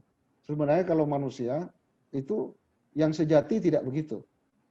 Dia kalau menggunakan akal dan akal budinya, dia bisa menimbang-nimbang. Mana yang sebenarnya baik sejati, itu nggak perlu dirangsang, dia melakukannya. Nah, ini kalau di At-Takasur itu motivasinya ekstrinsik. Orientasinya hanya di sini, di dunia ini. Lalu manajer yang baik itu diibaratkan sebagai pengendara yang cepat. Cepat sampai, tapi itu ada problem. Di buku-buku manajemen itu, manajer itu digambarkan sebagai pengendara kan, driver. Ya, tentu pengendara harus punya SIM, tahu destinasi. Tapi kalau filosofi konvensional, itu versi At-Takasur itu, ya dia yang penting itu cepat sampai. Dia tidak peduli ada penumpang di mobil itu, dia tidak melihat rambu-rambu, juga tidak menghargai pengendara yang lain yang sama-sama berkendara. Nah, itu problem. Nah, makanya solusinya itu di surat berikutnya, surat Al-Asr 103. Nah, ini yang saya sebut filosofi ekonomi dan manajemen syariah. Misalnya, apa itu? Wal asri innal insana lafi khusr. Ya, manusia akan bangkrut, akan rugi kecuali orang-orang yang beriman. Itu maknanya membangun kerjasama. Jadi kooperasi. Jadi pengendara juga memperhatikan penumpang yang banyak di dalam bisnya itu. Dia jujur, berkata benar dan sabar, karena tawasau bil haqqi wa tawasau. Perspektifnya dua. Ada jangka panjang, ya, ada dunia, ada akhirat. Masoleh tadi itu, benefit itu bukan hanya harta, tapi kedamaian, keadilan. Motivasinya intrinsik. Jadi bukan karena bonus, karena iming-iming naik pangkat, dan seterusnya. Nah, kalau menggunakan filosofi Al-Asr 103, manajer yang baik adalah pengendara yang selamat. Ya, sampai tujuan itu harus, tapi dengan waktu yang rasional gitu. Karena dia lebih menjaga keselamatan dia sebagai pengendara dan orang-orang yang ada di dalam bis itu. Nah, ini saya kira yang sangat penting. Filosofi manajemen halal itu menggunakan filosofi Al-Asr. Kalau konvensional itu At-Takatsur, yang dilarang oleh Allah sampai 3 kali dalam ayat itu. Nah, ini teman-teman. Nah, lalu ini yang paling penting, saya harus mengemukakan ini. Setelah ini, yang slide yang lain kalau waktunya habis, tidak mengapa. Kan dikatakan tadi, manajemen halal adalah konsep manajemen yang terikat ya, secara kuat oleh nilai-nilai agama Islam, kira-kira begitu. Nah, nilai-nilainya itu apa? Nah, menurut Profesor Yunus Al-Masri yang banyak menulis fikih muamalat itu, nilai-nilai yang mengikat manajemen syariah, hal itu ada 3. Ini yang penting untuk adik-adik mahasiswa. Pertama itu namanya ahkaman. Ahkaman. Jadi manajemen ekonomi dan manajemen syariah tunduk dan mengikuti hukum-hukum agama, hukum-hukum syariah. Nah, mungkin untuk adik-adik mahasiswa, hukum syariah itu sebenarnya bisa disederhanakan disebut hukum 5. Wajib, gitu kan, sunnah, haram, makruh, dan mubah. Nah, itu mengikat manajemen di perusahaan itu. Wajib itu sesuatu yang harus ada. Misalnya tempat sholatnya, misalnya begitu kan. Akadnya dan seterusnya, misalnya seperti itu. Ya, sunnah dianjurkan ada. Nah, gitu kan. Nah, tapi kalau haram, absolut nggak boleh ada. Makruh seharusnya tidak ada. Nah, sedangkan mubah itu kawasan yang bebas, boleh ada, boleh tidak ada. Jadi dalam sebuah proses manajemen itu terikat oleh hukum agama yang 5 itu. Wajib, sunnah, haram, dan makruh. Nah, dalam tadi jaminan produk halal itu ada mekanisme, ada prosesnya. Sebenarnya itu mengamalkan dari nilai-nilai ini. Jadi sebuah konsep manajemen yang terikat oleh hukum-hukum Allah, hukum agama. Jadi nilai-nilai itu satu ahkaman. Yang kedua akhlakan. Terikat oleh akhlak. Ya, terikat oleh nilai-nilai moral dan akhlak. Penting kalau dalam bisnis itu amanah, jujur, adil, dan membebaskan diri dari dosa-dosa dan zalim. Kalau di manajemen konvensional karena mengejar untung tadi, mungkin ini tidak ada itu ya. Karena dari filosofi materialisme yang tidak bertuhan misalnya gitu. Ini beda. Bahkan yang dimaksud nilai-nilai itu diikat oleh nilai-nilai. Ada satu lagi yang ketiga yang disebut qiyam al-ulya. Ya, itu qiyam artinya nilai-nilai, ulya dia tinggi. Nah, di Indonesia kan itu maksudnya nilai-nilai kemanusiaan. Ya, di luar dari akhlak ya. Sebagian itu masuk di akhlak. Ini ditambahkan oleh Syekh Yusuf Qaradawi bahwa ekonomi syariah, manajemen halal itu terikat oleh nilai-nilai kemanusiaan yang luhur, yang agung, yang sifatnya universal. Contohnya kemerdekaan. Kan banyak di perusahaan tuh karyawannya dipaksa gitu. Dipaksa. Nggak boleh pakai jilbab kan gitu kan. Itu mengganggu kemerdekaan sebenarnya. Di dalam manajemen syariah itu tidak boleh. Karena ada nilai kemanusiaan. Ya. Kemerdekaan, kesetaraan, keadilan, dan juga kedamaian. Nah ini teman-teman nilai-nilai Islam dalam manajemen halal yang harus ada 3 itu. Nah ini kalau saya gambarkan itu seperti itu. Ya, jadi manajemen syariah itu pertama ada sumbernya di sini, masadir. Ini manajemen halal, ini sumbernya yang digali dari Quran dan hadis. Lalu ada nilai-nilai keimanan nih, mu'taqadat. Jadi ekonomi dan manajemen syariah bertuhan, mengenal Tuhan. Ya, karena bertuhan ada nilai-nilai keimanan di situ dan kemudian ada al-ahkam asy-syar'iyyah, hukum-hukum agama, manajemen halal juga ada akhlak dan ada nilai-nilai kemanusiaan. Nah, ini tidak boleh lepas dari ekonomi, bisnis, dan manajemen syariah.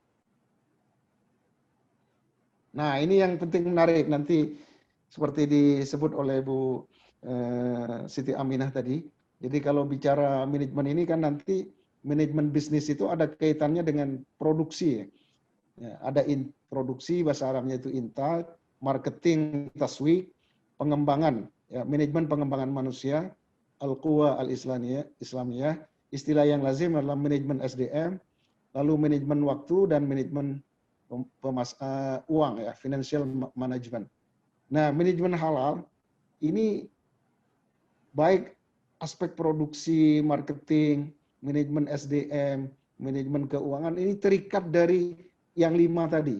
Sumber, nilai-nilai keyakinan, akhlak, hukum-hukum agama, akhlak, dan nilai-nilai kemanusiaan. Jadi ini yang nanti menarik membedakan, dan karena itu saya ingin contohkan sedikit. Ini mungkin terkait dengan yang tadi disebut oleh Ibu Haja Siti Aminah tadi. Ini dalam contoh saja nih, di manajemen produksi. Dalam manajemen syariah itu kita nggak boleh memproduksi barang yang buruk. Ya. Di sini disebut dasarnya Al-Baqarah 168. Ya ayuhan nasu kulu mimma fil ardi halalan thayyiban. Wala tattabi'u khutuwatis syaitan innahu lakum adzuum mubin. Al-Baqarah 168. Jadi makanlah kamu dari kekayaan yang ada di bumi, tapi yang halalan thayyibah. Jadi yang boleh diproduksi itu kriterianya 2 ya. Barang atau jasa tadi yang boleh diproduksi harus memenuhi 2 kriteria. Yang pertama halal dan yang kedua thayyib. Halal itu apa? Nah, itu kalau di dalam syariat Islam halal itu bukan yang haram secara dzati. Ya. Jadi haram itu ada yang dzati, ada yang prosesnya. Ya, kalau yang haram dzati itu yang al-khabithat. Yang di Al-Maidah ayat 2 atau 3 itu yang ada apa?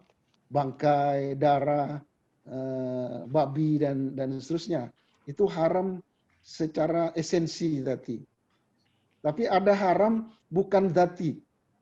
Uang itu bukan haram dzati, tapi prosesnya. Ya, kalau diperoleh dengan jual beli atau jasa atau diberi itu halal. Tapi kalau hasil merampok, menggasap, uang yang sama itu menjadi haram. Nah, jadi satu halal bukan yang haram secara esensi dan bukan pula yang haram secara proses. Misalnya karena barang itu diperoleh secara batil atau secara zalim. Jadi dalam manajemen produksi halal kita tidak boleh menciptakan virus, ya kan? Kan banyak virus komputer itu dibikin, kan bikin susah, tapi terus nanti jual antivirusnya. Virus COVID-19, wah itu mengerikan itu. Menurut teori konspirasi itu diciptakan itu, dan orang sedunia menderita, dan dia menikmati kekayaan luar biasa. Ya, sekarang ini kan pasar dunia lagi jualan vaksin kan, dan Indonesia dengan susah payah udah memesan dari mana-mana, yang sekarang lagi diperdebatkan. Ya mungkin ya kalau yang konvensional itu bisnis produksi senjata itu justru masyarakat bangsa itu diadu supaya berperang, karena kalau damai itu senjata itu tidak laku. Wah itu jauh dari ekonomi dan manajemen syariah. Itu tidak halal. Yang kedua thayyib atau thayyibat. Ya, jadi kriteria thayyib itu baik, bagus, bersih, higienis dan menyehatkan. Ya, itu memang menurut Ustadz Quraisy dibedakan halal dan thayyib. Halal itu bukan yang haram, baik haram dzati maupun haram yang sifatan ya, yang karena prosesnya. Nah, thayyib itu halal tapi juga sekaligus bagus, bersih dan menyehatkan gitu. Ada barang halal tapi nilai sehatnya tidak, misalnya tidak tinggi gitu, ya tidak terlalu menyehatkan, kan ada seperti itu. Nah, yang diminta oleh Al-Quran itu kriterianya 2, ya halal, ya menyehatkan. Ya, itu. Jadi sekarang tuh kalau disertifikasi oleh MUI itu jadi halal itu, ya, dia kemudian juga dijamin thayyibatnya itu. Jadi orang warga bangsa, masyarakat di dunia itu ngerti kalau halal itu dari Islam itu, oh dia mesti menyehatkan. Nah ini karena kriteria ini dalam manajemen produksi berbeda. Ini saya minta bandingkan dengan ekonomi dan manajemen konvensional yang melayani keinginan syahwat ya, atau disebut sangat konsumerisme dan menjadi sangat hedonis. Nah, ini kritiknya Daniel Bell itu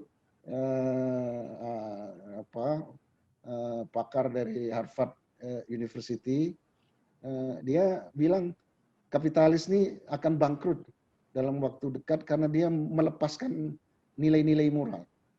Dia akan bangkrut. Itu tesisnya sangat terkenal karena sebenarnya kapitalisme itu menurut awal pertumbuhannya itu dekat dengan agama. Dia dipengaruhi oleh etika Protestan, khususnya sekte Calvin. Pada awal pertumbuhannya dia seiring sejalan saling mengkuat dengan nilai-nilai etik dari Protestan sekte Calvin. Tapi sayangnya sejak abad 18, sejak abad 19, ekonomi kapitalisme itu bercerai, bertolak tiga dari agama, kemudian dia menjadi pelayan pemuasan hal-hal yang kalau di agama dilarang. Itu saya sebut melayani kepentingan budak syahwat, menjadi memanjakan masyarakat, menjadi sangat konsumerisme, bahkan hedonisme. Itu yang kemudian diingatkan oleh Profesor Daniel Bell, hati-hati. Kalau ingin langsung, dia harus kembali kepada akarnya, tidak melupakan yang tadi, nilai-nilai agama, moral, dan akhlak. Tapi sekarang ini kalau orang bicara kapitalisme dikaitkan dengan akhlak itu sangat aneh, dianggap sangat aneh.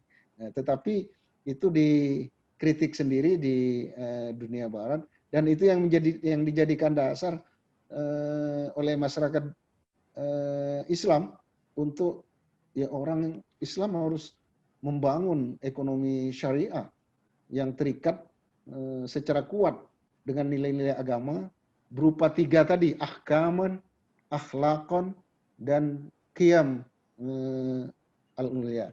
Nah, ini bedanya sangat mendasar ya secara teoritik. Makanya saya mengintrodusir judul buku itu transformasi paradigmatik. Karena perbedaannya bukan hanya teknikal dan bukan hanya nilai-nilai, tapi ada yang lebih mendasar, lebih prinsip. Nah, ini mengenai, nah ini manajemen marketing itu saya kasih contoh. Juga ada perbedaan. Saya tidak ingin menggurui, bahkan saya juga baru belajar gitu, tidak terlalu paham mengenai marketing, tapi sesungguhnya dalam banyak sumber-sumber literatur Islam ya yang saya pelajari, fungsi pokok marketing itu adalah konversi. Konversi itu kan mengubah perilaku pelanggan. Ya. Jadi bahasa Inggrisnya conversational marketing, bahasa Arabnya tahwil. Ya, jadi memperbanyak pelanggan, memindah orang dari menggunakan satu produk ke produknya sendiri, kan kira-kira gitu. Inti dari marketing itu.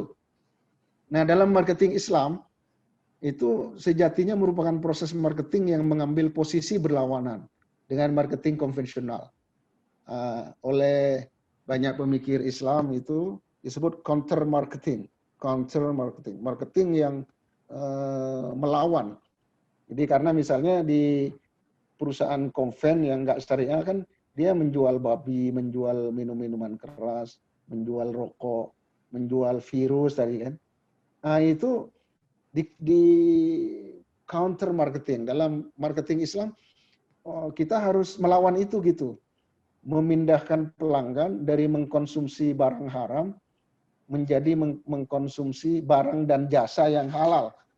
Sesuai dengan sertifikasi dari MUI itu atau dengan Kementerian Agama sekarang setelah lahirnya undang-undang. Jadi kalau begitu maknanya apa? Menurut Profesor Yunus itu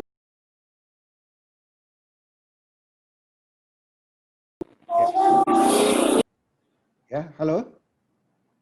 Silakan Pak, masih bisa didengar Pak. Ya, jadi seorang tenaga pemasar atau marketer ya dalam manajemen halal ia dalam waktu yang sama adalah seorang dai, seorang pendakwah. Jadi tenaga marketing dalam manajemen syariah, dalam manajemen halal, dia bukan hanya tenaga pemasar seperti pada umumnya. Dalam waktu yang sama, dia sesungguhnya adalah seorang dai, seorang pendakwah. Kenapa disebut pendakwah? Karena dia menawarkan produk yang halal tadi. Nah, kalau teori marketing adalah konversi, dia ingin memindah orang dari kebiasaan menggunakan barang dan jasa yang haram, yang dilarang oleh agama, kepada produk dan jasa yang halalan thayyibah itu. Ya, halal lagi menyehatkan. Maka nilainya ganda itu, dunia akhirat. Dia menjadi pemasar yang handal, tapi dalam waktu yang sama dia sebenarnya dai. Dia menjadi orang yang melaksanakan apa yang diperintah oleh Allah. Kuntum khairu ummatin ukhrijat linnas ta'muruna bil ma'ruf wa tanhauna 'anil munkar. Ini mohon maaf, saya sebenarnya ingin membatasi diri, terlalu dalam masuk ke ilmu marketingnya itu, tapi ini menurut saya menarik. Jadi di manajemen marketing halal itu dia bukan hanya pemasar, dia dai. Dakwah itu intinya adalah transform, mengubah orang kan. Ya, minat dzulumat ilan nar, kan gitu. Dari kufur jadi iman, dari jahiliyah ke Islam dan seterusnya. Tapi ini berkenaan dengan pemasaran produk dan jasa, ya, yang halalan thayyibah. Nah, yang terakhir, ya, ada yang menarik saya ingin, ini bahasa Arab tapi nggak saya baca, tapi intinya ini saya kutip dari Akkad, ya, pemikir besar dari Mesir. Dia di dalam bukunya Abqariyatu Muhammadin, kejeniusan Kanjeng Nabi Muhammad sebagai manajer dan leader ulung gitu kan. Wah, dia menarik. Jadi yang dimaksud manajemen syariah, manajemen halal, kalau merujuk kepada praktek manajemen yang dilakukan Rasulullah di Mekah maupun Madinah, itu menarik. Jadi kata Akkad, kalau belajar dari manajemen Nabi itu bukan hanya soal puak, planning, organizing, actuating, dan control, atau pola yang dari pakar manajemen yang lain itu pola POLC ya, planning, organizing, leading and control atau controlling, bukan hanya itu. Jadi ternyata kemampuan manajerial itu sebenarnya kemampuan berpikir. Ya, menurut Akkad, belajar dari manajemen Rasulullah SAW. Kemampuan berpikir yang sangat tinggi yang menyebabkan seorang bisa membaca peluang, bahkan menciptakan peluang menuju keberhasilan.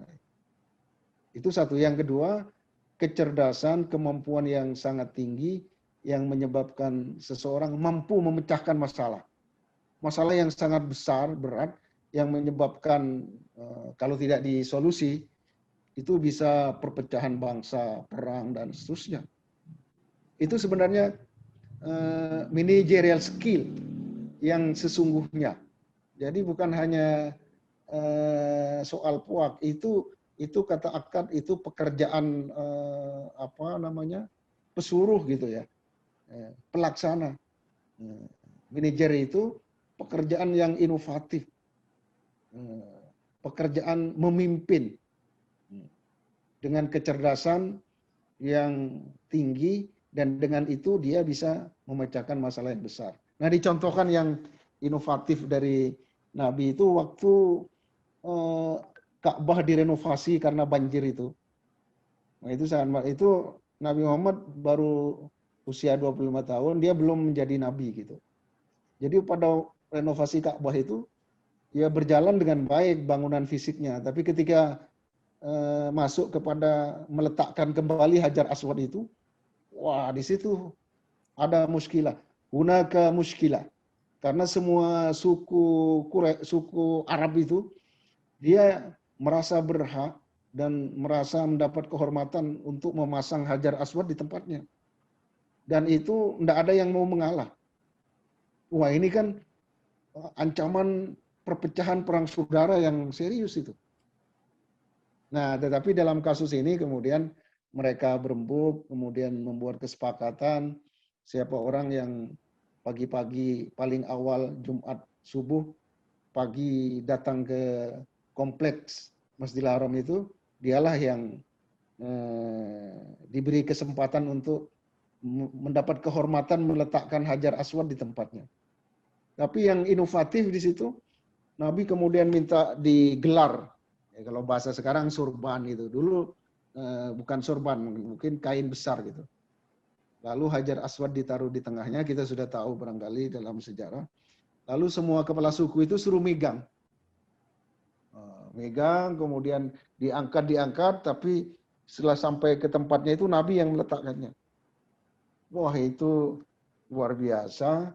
Nah, itu contoh par excellence manajemen syariah yang ditunjukkan oleh Rasulullah SAW sebagai super leader, dan dengan keputusan itu suku-suku Arab itu terhindar dari perang saudara. Ya, itu luar biasa. Contoh lain waktu hijrah itu. Itu ditulis di buku Abqariyatul Muhammadin itu oleh Abbas Mahmud Al-Aqad. Jadi waktu Nabi hijrah kan kita tahu Tola al-Badru itu dielu-elukan karena sudah dirindukan. Orang Madinah itu sudah bosan berperang. Dua suku yang nggak pernah akur, Al-Aus dan Hajjaj itu. Ketika Nabi hijrah ditemani oleh sahabat setianya Abu Bakar As-Siddiq, itu bukan main kegembiraan, Tola al-Badru, dan ini di tengah kegembiraan itu bisa ada masalah di situ. Apa? Antusiasme orang Madinah menyambut Nabi, dan semua orang itu ingin Nabi itu menetap dan tinggal di rumahnya. Wah, ini masalah nggak sederhana itu. Saking dihormati, saking dimuliakan, maka semua orang menawarkan supaya Nabi itu tinggal di rumahnya. Wah, itu pilihan yang berat itu. Tapi kemudian Rasulullah membuat keputusan untuk tidak menimbulkan kecemburuan sosial, memilih sahabat yang satu meninggalkan yang lain. Nah, kata Nabi, sudah saya serahkan ke onta saya itu. Di mana dia berhenti, saya tinggal di situ. Wah, itu menyerahkan keputusan kepada binatang sepertinya naif. Tapi ini sesuatu yang jenius, menyebabkan kecemburuan sosial, mencegah intrik-intrik ketidaksenangan. Dan dengan keputusan itu semuanya menerima, semuanya lega, semuanya gembira, dan ontanya itu berhenti di sekarang Masjid Nabawi itu, yang kemudian menjadi rumah dan Masjid Nabawi. Itu manajemen yang sesungguhnya menurut akad. Jadi bukan hanya soal puak, tapi kecerdasan tinggi yang menyebabkan orang bisa memecahkan masalah-masalah berat yang mengancam bangkrutnya negara, mengancam persaudaraan, dan seterusnya. Nah, poin yang saya ingin katakan, manajemen halal itu disebut tadbiru umurin dan tadbiru su'urin. Nah, itu bedanya. Kalau manajemen konvensional itu hanya mengatur barang-barang. Ya, mengatur planning, itu fisik. Ini apa programnya, ini apa tujuannya, ini gitu. Tapi sering mengabaikan perasaan, hati, jiwa manusia. Padahal di manajemen itu penentu keberhasilan kan manusia. Nah, manajemen Rasulullah itu bukan hanya mengatur benda, bukan mengatur angka-angka, tapi juga mengatur perasaan orang. Menjaga gimana supaya gembira, dan dengan itu menjadi kondusif untuk tercapainya visi yang ditetapkan. Nah, jadi kalau manajemen konvensional hanya tadbiru umurin, tapi manajemen Rasulullah, manajemen syariah, dan kita menyebut manajemen halal, itu juga tadbiru syu'ur, menjaga dan menghargai perasaan orang. Ya, saya kira itu Bu Dekan. Iya, Pak. Apa yang bisa saya sampaikan, in uridu illal islah wa ma taufiqi illa billah alaihi tawakkaltu wa ilaihi unib. Wassalamualaikum warahmatullahi wabarakatuh. Waalaikumsalam warahmatullahi wabarakatuh. Terima kasih Pak Ilyas, Ya. Bapak Ibu sekalian. Kami mohon maaf, sepertinya kami mendapatkan informasi bahwa narasumber kita, Tidak hadir ya? Bapak Dr. Yuslam Fauzi, Belum bergabung ya? belum bisa bergabung Pak, karena beliau masih berada di ruang rapat yang tidak bisa beliau tinggalkan sampai saat ini. Okay. Jadi mungkin lain waktu kita akan undang beliau kembali. Tetap kita undang supaya webinar berikutnya, iya betul diskusi Pak. lebih dalam mengenai ekonomi dan manajemen halal. Betul Pak. Jadi beliau menyampaikan permohonan maaf pada kita semua karena beliau masih berada di ruang rapat di BP KH yang Badan Pengelola Keuangan Haji. Jadi mungkin Pak Ilyas, Bu Siti Aminah, mohon izin, ini ada beberapa pertanyaan dari para peserta, mungkin bisa kita bantu untuk menjawab. Kasih Bu Aminah dulu barangkali. Betul Pak. Jadi saya sampaikan untuk beberapa pertanyaan untuk Ibu Siti Aminah dulu. Mohon izin ya Bu. Ya, Bu, ada dari Pak Iwan dan Ibu Noviliana Aisyah, ini sepertinya hampir sama pertanyaannya, bisa kita gabung dalam satu pertanyaan. Jadi beliau menanyakan begini Bu, tanpa mengenai logo syariah, mengenai logo halal Ibu. Jadi logo halal itu apakah bisa secara kasat, kalau misalkan tidak ada produk yang diberikan logo halal, apakah secara kasat mata kita bisa mengetahui bahwa produk itu halal atau tidak? Dan disambung oleh Ibu Novi bahwa kalau misalkan banyak para UMKM kita yang tidak mencantumkan mengenai produk halal untuk produknya, bisa meyakinkan para konsumen dalam mengkonsumsi produk tersebut. Gitu Ibu. Iya.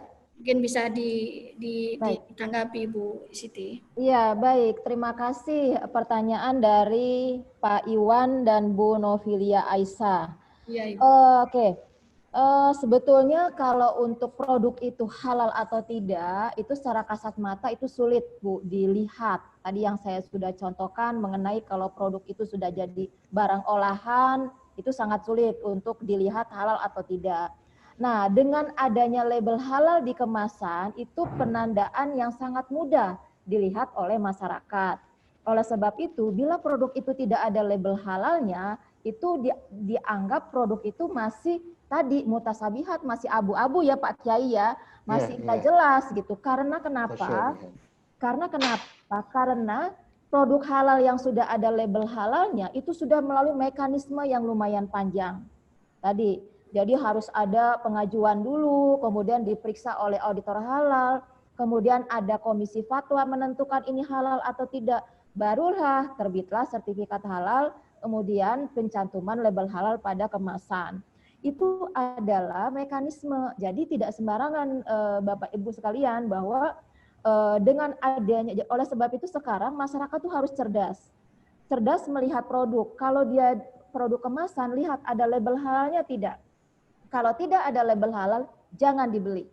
Karena tadi masih abu-abu kalau tidak ada label halalnya.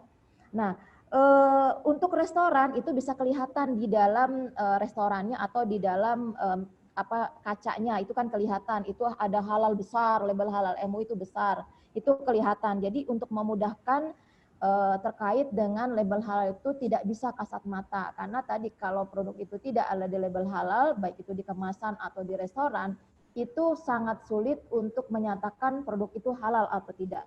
Begitu. Itu aja Bu.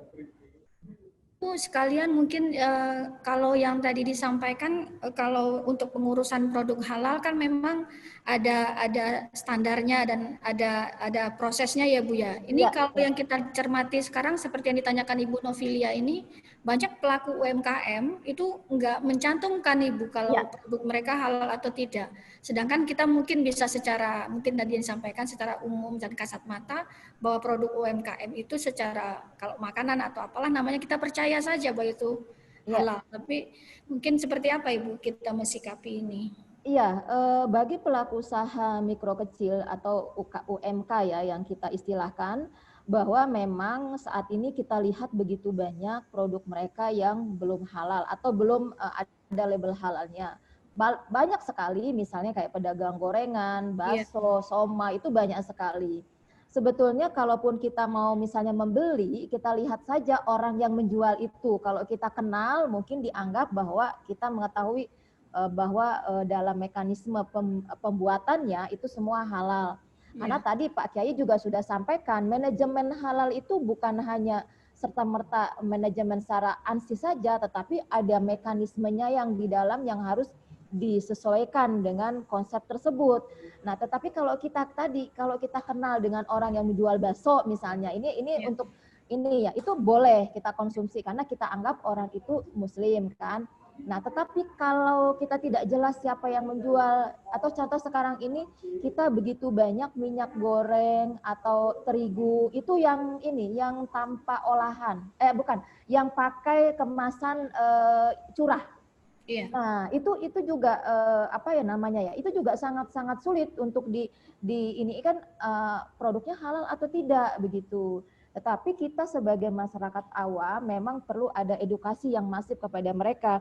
Karena untuk melihat bahwa produk secara kasat mata kita lihat di edaran di perdagangan itu, kita juga memang perlu apa namanya ya, orang-orang yang memahami itu. Nah, untuk pelaku usaha kecil tadi agar juga karena sekarang masa Covid, Iya. banyak pelaku usaha kecil itu kena imbasnya. Tetapi kalau kita kenal dengan mereka, jadi sekarang pakai perasaan gitu ya. Iya. Karena Iya. dia belum ada halal ya udah, karena kita Betul. kenal dengan dia ya sudah kita boleh beli lah. Karena sekarang ini pakai perasaan dulu. Tetapi nantinya itu wajib harus melihat kemasan. Karena begini Bu, di dalam peraturan Menteri Agama 26/2019 ada aturan terkait dengan kan kewajiban halal ini sudah mulai 17 Oktober 2019 kewajibannya. Nah, tetapi masih kita beri tambahan waktu 5 tahun, Bu. Oh, iya. Jadi sampai 17 Oktober 2024. Itu kita saat ini produk yang beredar nih boleh tidak halal. Maksudnya belum ada label halal masih dibolehkan beredar. Tetapi nantinya, karena masih kita ada tambahan waktu, tapi tanggal 18 Oktober 2024, bila produk tersebut belum halal, akan ada sanksinya. Iya. Kalau sekarang kita masih boleh, makanya pembinaan di kami secara masif dilakukan. Oleh sebab Sosialisasi. ya betul. Oleh sebab itu juga kami pemerintah membantu usaha mikro kecil tadi, bantuan sertifikat halal tadi yang Rp0 untuk pelaku usaha mikro. Makanya tahun ini ada lebih kurang 3.283 yang akan kita bantu. Nah, tahun depan itu ada lebih kurang 10.000 yang akan kita 10.000 yang akan kita bantu. Itu karena keinginan kita sebagai pemerintah membantu UMK karena tadi untuk pengurusan itu kan memang ada tarifnya. Tadi ada pertanyaan juga yang saya lihat terkait dengan tarif. Gitu, Bu. Iya. Sedikit lagi Bu Siti Aminah ini sekalian menjawab pertanyaan Pak Ahmad Fauzan Fadlan. Kalau untuk perizinan halal ini bisa diakses secara online melalui website Ibu? Bisa. Ya. Bisa. Saya share terkait dengan apa namanya yang bicara tentang website kita. Iya. Kita sudah ada website untuk terkait dengan proses pendaftaran yang online tadi ya Bu. Ini Iya. biar saya share biar dicatat oleh apa namanya teman-teman sekalian. Sebentar, oke. Prof Ilyas mohon izin Pak, boleh Oh ya, di iya dulu ya. Pak. Nah Di ya, makasih. ya ya. Ya, gantian dengan Bu Siti untuk share screen-nya. Iya benar benar. Kasih. Sebentar, ini saya cek dulu. Oke. Maaf, ini bentar materinya tadi belum. Oke, ini.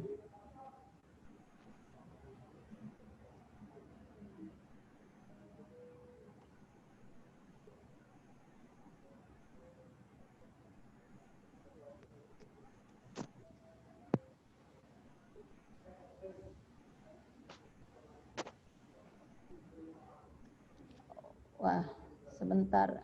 Ini saya cari dulu itunya ya Bu ya, materinya untuk bisa dilihat oleh Bapak Ibu sekalian terkait dengan website yang akan nanti misalnya ada teman ini ada mahasiswa atau mahasiswi atau Bapak Ibu yang ingin punya produknya, ini ada pendaftaran kita secara online. Jadi ini Bapak Ibu, ini pendaftaran secara online. Jadi kalau untuk Share screen-nya nggak kelihatan Ibu. Oh iya, sebentar. Oke. Oh, share screen-nya nggak kelihatan. Oh iya, belum ya. Belum. Oke, ya, sebentar, maaf. Oke, sebentar, iya. Oh iya, baik Bu. Ya, ini. Iya. Jadi nanti silakan Bapak Ibu bila ingin bertanya, kita punya WhatsApp-nya, juga kita punya link-nya untuk mengetahui atau untuk mendaftar. Kita juga silakan Bapak Ibu daftar, kita ada website-nya. Ini juga ada akses informasi, ada pengaduan terkait dengan yang memang nanti Bapak Ibu ingin bertanya atau ingin akses informasi terkait dengan halal itu sendiri, Bu Median. Iya, Bu. Iya. Baik, terima kasih, Bu. Itu mungkin juga menjawab pertanyaan Ibu Rosnani Siregar dari Sidempuan ya, maaf, dari UIN Syarif Jakarta. Ibu, ini seperti yang disampaikan Bu Siti tadi, bahwa untuk produk UMKM bisa mengakses dari apa yang disampaikan Ibu Siti, dan untuk UMKM seperti yang disampaikan Ibu tadi, kalau untuk omset di bawah 1 miliar, malah ada bantuan dari pemerintah 0 rupiah ya Ibu ya? Iya. Tidak, jadi pengurusannya dibantu oleh. Iya, betul. 24 ya Bu ya? Iya, betul. Ya, alhamdulillah apresiasi pemerintah untuk bisa memastikan bahwa semua produk yang menjadi konsumsi publik Indonesia dengan adalah produk halal ini sangat luar biasa. Iya, Ibu Siti, terima kasih untuk jawabannya. Iya. Sekarang saya ke Pak Prof. Ilyas ya Pak. Iya, oke. Ini ada beberapa pertanyaan Pak. Yang pertama dari Pak Firdaus. Yang Pak Firdaus. Ya, ini masalah yang tadi, ayat yang tadi Bapak sampaikan itu. Oh iya, gimana itu? Hutang. Kalau hutangnya nggak dicatat, piutangnya nggak dicatat, transaksinya halal apa enggak tuh Pak? Kalau yang di akuntansi kita tahu, kalau transaksi itu bisa dianggap sebagai transaksi yang sah jika ada kesepakatan antara dua belah pihak yang menjual dan membeli. Tapi kalau tidak dicatat, apakah hukumnya haram atau bagaimana Pak? Ini pertanyaan Pak Firdaus Derisko. Juga menyambung itu yang disampaikan Ibu Novilia Pak. Sekali lagi izin sekalian menyampaikan ya Pak. Terus saja semua, terus saja. Kalau informasinya dari penyampaian tadi, apa semua konvensional itu buruk semua Pak gitu loh? Apa tidak ada potensi modifikasi mengambil hal yang baik dari pemikiran yang konven yang kemudian disesuaikan menjadi prinsip yang sesuai dengan syariah? Begitu Pak menurut Ibu Novilia. Oh iya, oke. Mungkin bisa dicerahkan ini semua ini Pak Prof. Silakan Pak. Iya, yang pertama itu Al-Baqarah tadi itu ya 282 ayat yang terpanjang di dalam Al-Qur'an itu hukumnya wajib itu. Kalau kita melakukan transaksi bisnis tidak tunai, maka itu harus dicatat. Iya. Harus dilakukan pencatatan. Bahkan di ayat itu disebut, kalau buta huruf gimana? Oh itu harus didiktekan oleh orang lain dan ada kesaksian dan seterusnya. Mengapa harus begitu? Itu dikatakan dzalikum aqsatu indallah. Itu yang lebih adil di mata Allah dan wa aqwamul syahadah. Ya. Jadi intinya pencatatan itu ya kan kita gampang lupa kalau sehari, 2 hari, kalau transaksi bisnis itu kan ada jangka tenornya itu kan. Nah, kalau lama nggak dicatat itu berbahaya. Jadi syariah Islam itu diturunkan untuk mengamankan dalam transaksi bisnis dan muamalah itu jangan sampai ada pihak-pihak yang dirugikan. Di sini wadna alla tartabu dan supaya menghindari dari keraguan-raguan. Jadi itu kalau tunai itu nggak perlu karena udah selesai kan. Iya betul. Tapi kalau tunda itu bisa setahun, bisa 5 tahun kan. Wah, kalau nggak diadakan pembukuan di data di akuntansinya kan gitu. Wah, itu berbahaya. Jadi Al-Quran itu idenya sudah maju sekali. Dan saya bilang revolusioner karena turun di masyarakat yang buta huruf. Benar nggak? Betul, Pak. Abad ke-7. Jadi kalau ekonomi Islam, manajemen syariah ini 282 ini menjadi dasar yang harus kita pelajari. Ini tuntunan ya di dalam bermuamalah secara syariah. Jadi itu ada kalau tidak tunai kan ada dicatat, bahkan kalau nggak bisa nulis ya walinya atau orang lain mengimlakkan. Fal yumlil waliyuhu bil adl. Ya, diulang-ulang adil tuh, karena jangan sampai ditulisnya berbeda gitu kan. Ya, jadi kalau transaksi bisnis tidak tunai itu wajib ditulis, bahkan ada persaksian. Ya, meskipun itu tidak masuk rukun, tapi itu menjadi keharusan di dalam, misalnya kalau di bank syariah itu ada persaksian ya, dari pihak bank ya, mewakili direktur di siapa, terus ada apa nasabah gitu, ada dari pihak bank, ada nasabah. Ya menurut ayat itu disebut apa dikatakan harus dua laki-laki itu ya. Wa illam yakuna rajulaini farajulun wa imra'atan.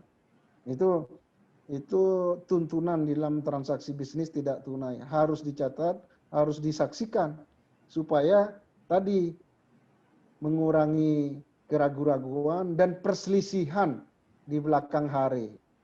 Itu. Nah, kemudian konvensional, saya ingat gak tadi slide saya yang pertama.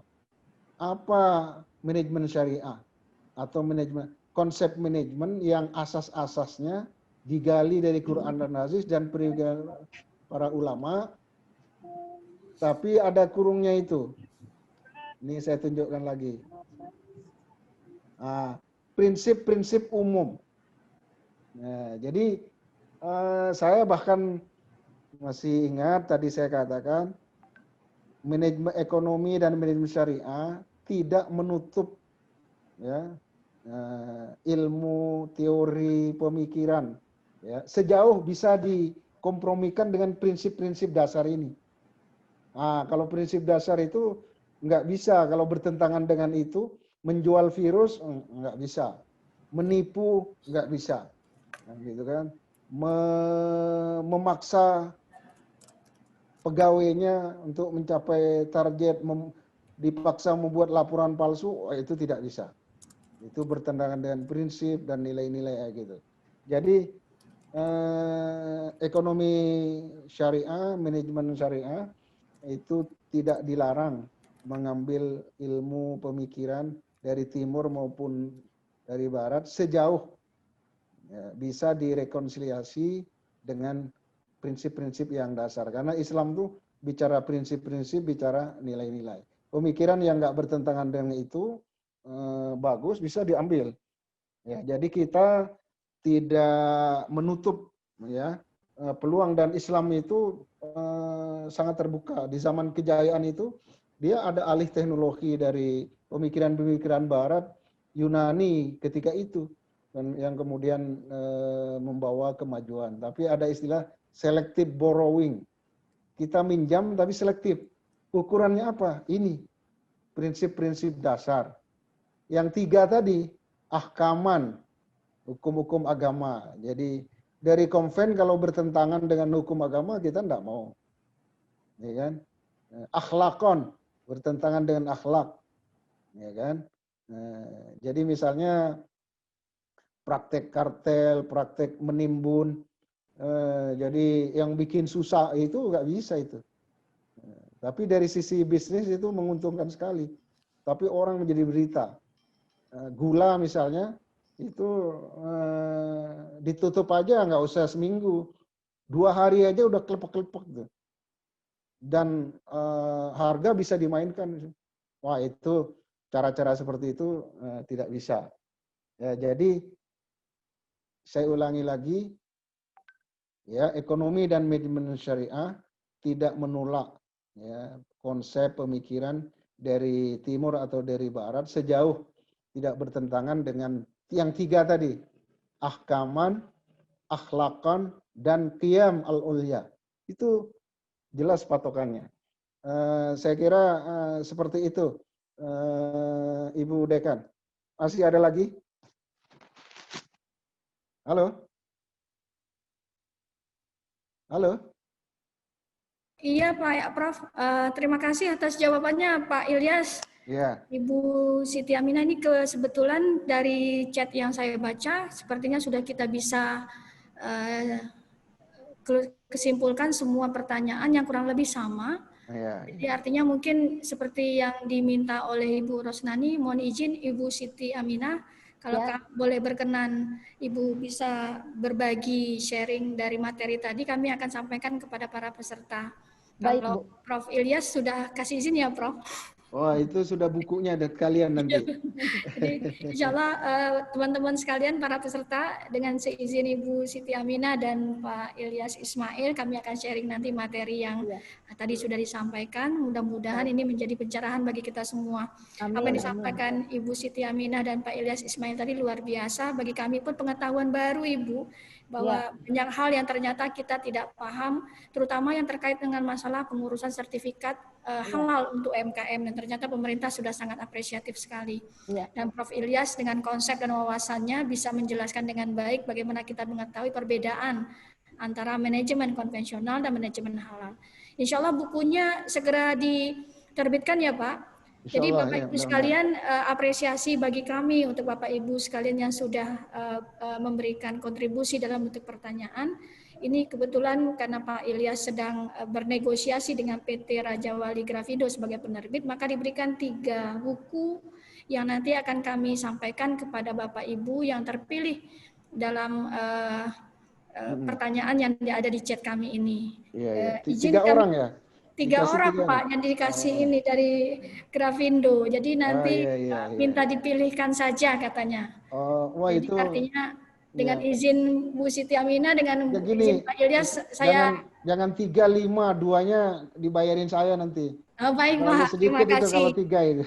Kalau begitu yang bertanya nanti semua yang dapat apresiasi dari Ibu Siti Aminah dan Pak Ilyas pertanyaannya akan kami berikan buku ya Pak. Iya, betul, Baik, betul. terima kasih Pak Ilyas, Bu Siti. Iya, makasih. Baik Bapak Ibu sekalian, kami akan hubungi nanti Bapak Ibu yang terpilih untuk mendapatkan buku dari Grafindo, Raja Wali Grafindo. Dan alhamdulillah webinar kita pada hari ini sudah bisa kita selesaikan, dan pencerahan yang kita dapatkan dari Pak Ilyas akan kami catat dengan baik dan kami akan sebarkan informasinya secara materi yang tadi disampaikan. Mungkin izin teman-teman yang dari mahasiswa baru prodi manajemen, magister manajemen MMUIA, mohon tinggal sebentar setelah saya tutup ini, mohon izin untuk tidak live dulu dari webinar karena ada beberapa informasi yang kita sampaikan karena kebetulan kita sudah melakukan Zoom bersama juga. Jadi Bu Siti Aminah sekali lagi terima kasih banyak, Pak Ilyas Ismail terima kasih banyak. Kalau offline kita bisa dengarkan tepukan aplaus buat Ibu Hajah Siti Aminah dan Pak Ilyas Ismail ini, tapi karena tidak terdengar secara online, maka kami sampaikan. Iya.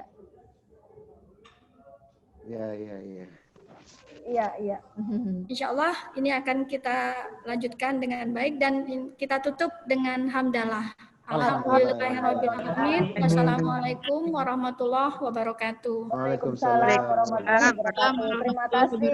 Ya, terima kasih banyak. Ya, terima kasih Bapak Ibu. Bapak Ibu, mahasiswa.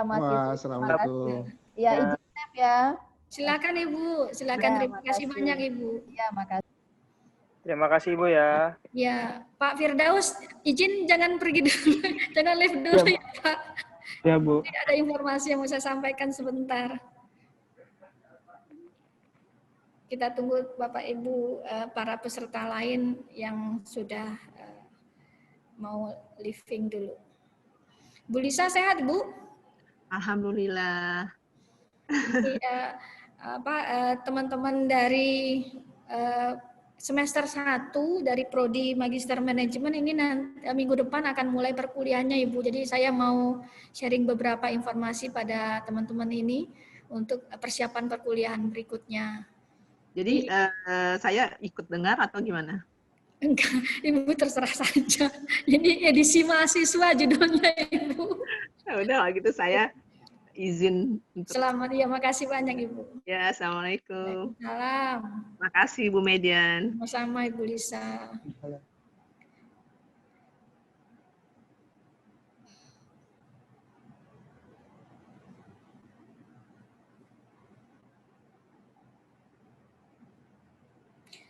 Oke Pak Firdaus dan teman-teman yang lain, mungkin sebentar saja ya Pak informasi yang saya sampaikan.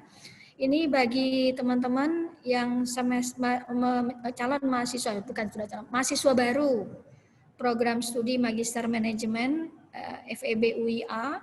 Rencana perkuliahan akan kita laksanakan tanggal 30 Oktober hari Sabtu minggu depan. Jadi insya Allah ini merupakan perkuliahan kita yang pertama. Tapi mohon izin mungkin pada kesempatan ini kurang pas untuk bisa menyampaikan. Kalau besok saya akan sampaikan link informasi untuk kita bisa Zoom menyampaikan informasi terkait dengan jadwal yang proses perkuliahan. Jadi nanti melalui Pak Firdaus mungkin diingatkan teman-teman ya Pak, di WA Group akan saya share link Zoom kita insya Allah besok jam 11. Apakah teman-teman bisa hadir atau paling tidak bisa punya kesempatan waktu jam 11 hari Sabtu besok untuk saya menyampaikan jadwal perkuliahan dan konsep perkuliahan serta prosedur perkuliahan yang kita akan laksanakan untuk semester ini. Besok hari Sabtu Bapak Ibu semester 1 atau mahasiswa baru Prodi MM FEB UIA untuk bisa nanti saya sampaikan link Zoom-nya, kita hadir bersama untuk bisa menyampaikan informasi secara online. Bisa diterima informasi saya Bapak Ibu? Baik Bu, bisa terima. Jadi biar karena situasinya sepertinya tidak memungkinkan untuk kita bisa sharing lebih banyak, jadi saya mohon waktu besok saja, hari Sabtu besok jam 11.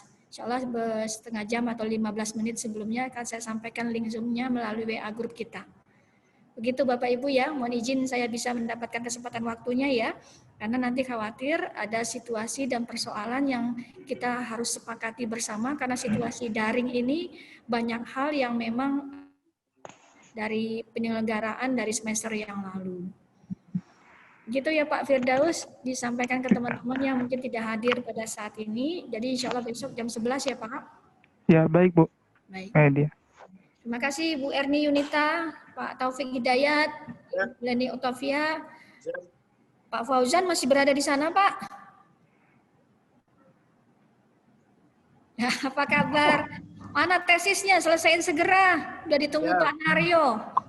Saya harus ke Lampung dulu minggu depan, insya Allah ke sana. Siap. Ambil datanya. Yang penting saya memastikan Pak Fauzan submit tesis untuk ujian kompre semester ini. Karena siap, semester depan saya tidak ingin bertemu sebagai mahasiswa lagi. Baik, siap. Laksanakan, ya. Bu. Makasih ya Pak. Pak selamat. Ibu Irma Susilawati. Ibu Rika Nurani, terima kasih ya Ibu. Sudah menghubungi Ibu Lisa kah? Ibu Rika? Sudah Ibu, Alhamdulillah. Lagi sedang revisi insya Allah. Besok dikirim. Semangat ya Bu, semester ini selesai ya Bu. Insya Allah Ibu, mohon bimbingan arahannya. Siap, saya dengan senang hati kalau ada teman mahasiswa yang sudah submit itu bergegas saya menerima itu biasanya Ibu. Alhamdulillah Ibu, terima kasih. Mas Fadil, sampai jumpa ya. Bu Hesti Renggana, Ibu Isya Aisyah, izin kita tutup pertemuan kita dan saya juga akan live. Bapak Ibu sekalian, kalau ada informasi yang ingin ditanyakan di WA grup kita bisa di nomor WA saya juga bisa. Silakan. Apapun yang akan Bapak Ibu yang pikir bisa saya bantu, saya akan lakukan dengan baik untuk bisa membantu Bapak Ibu sekalian. Terima kasih ya. Assalamualaikum.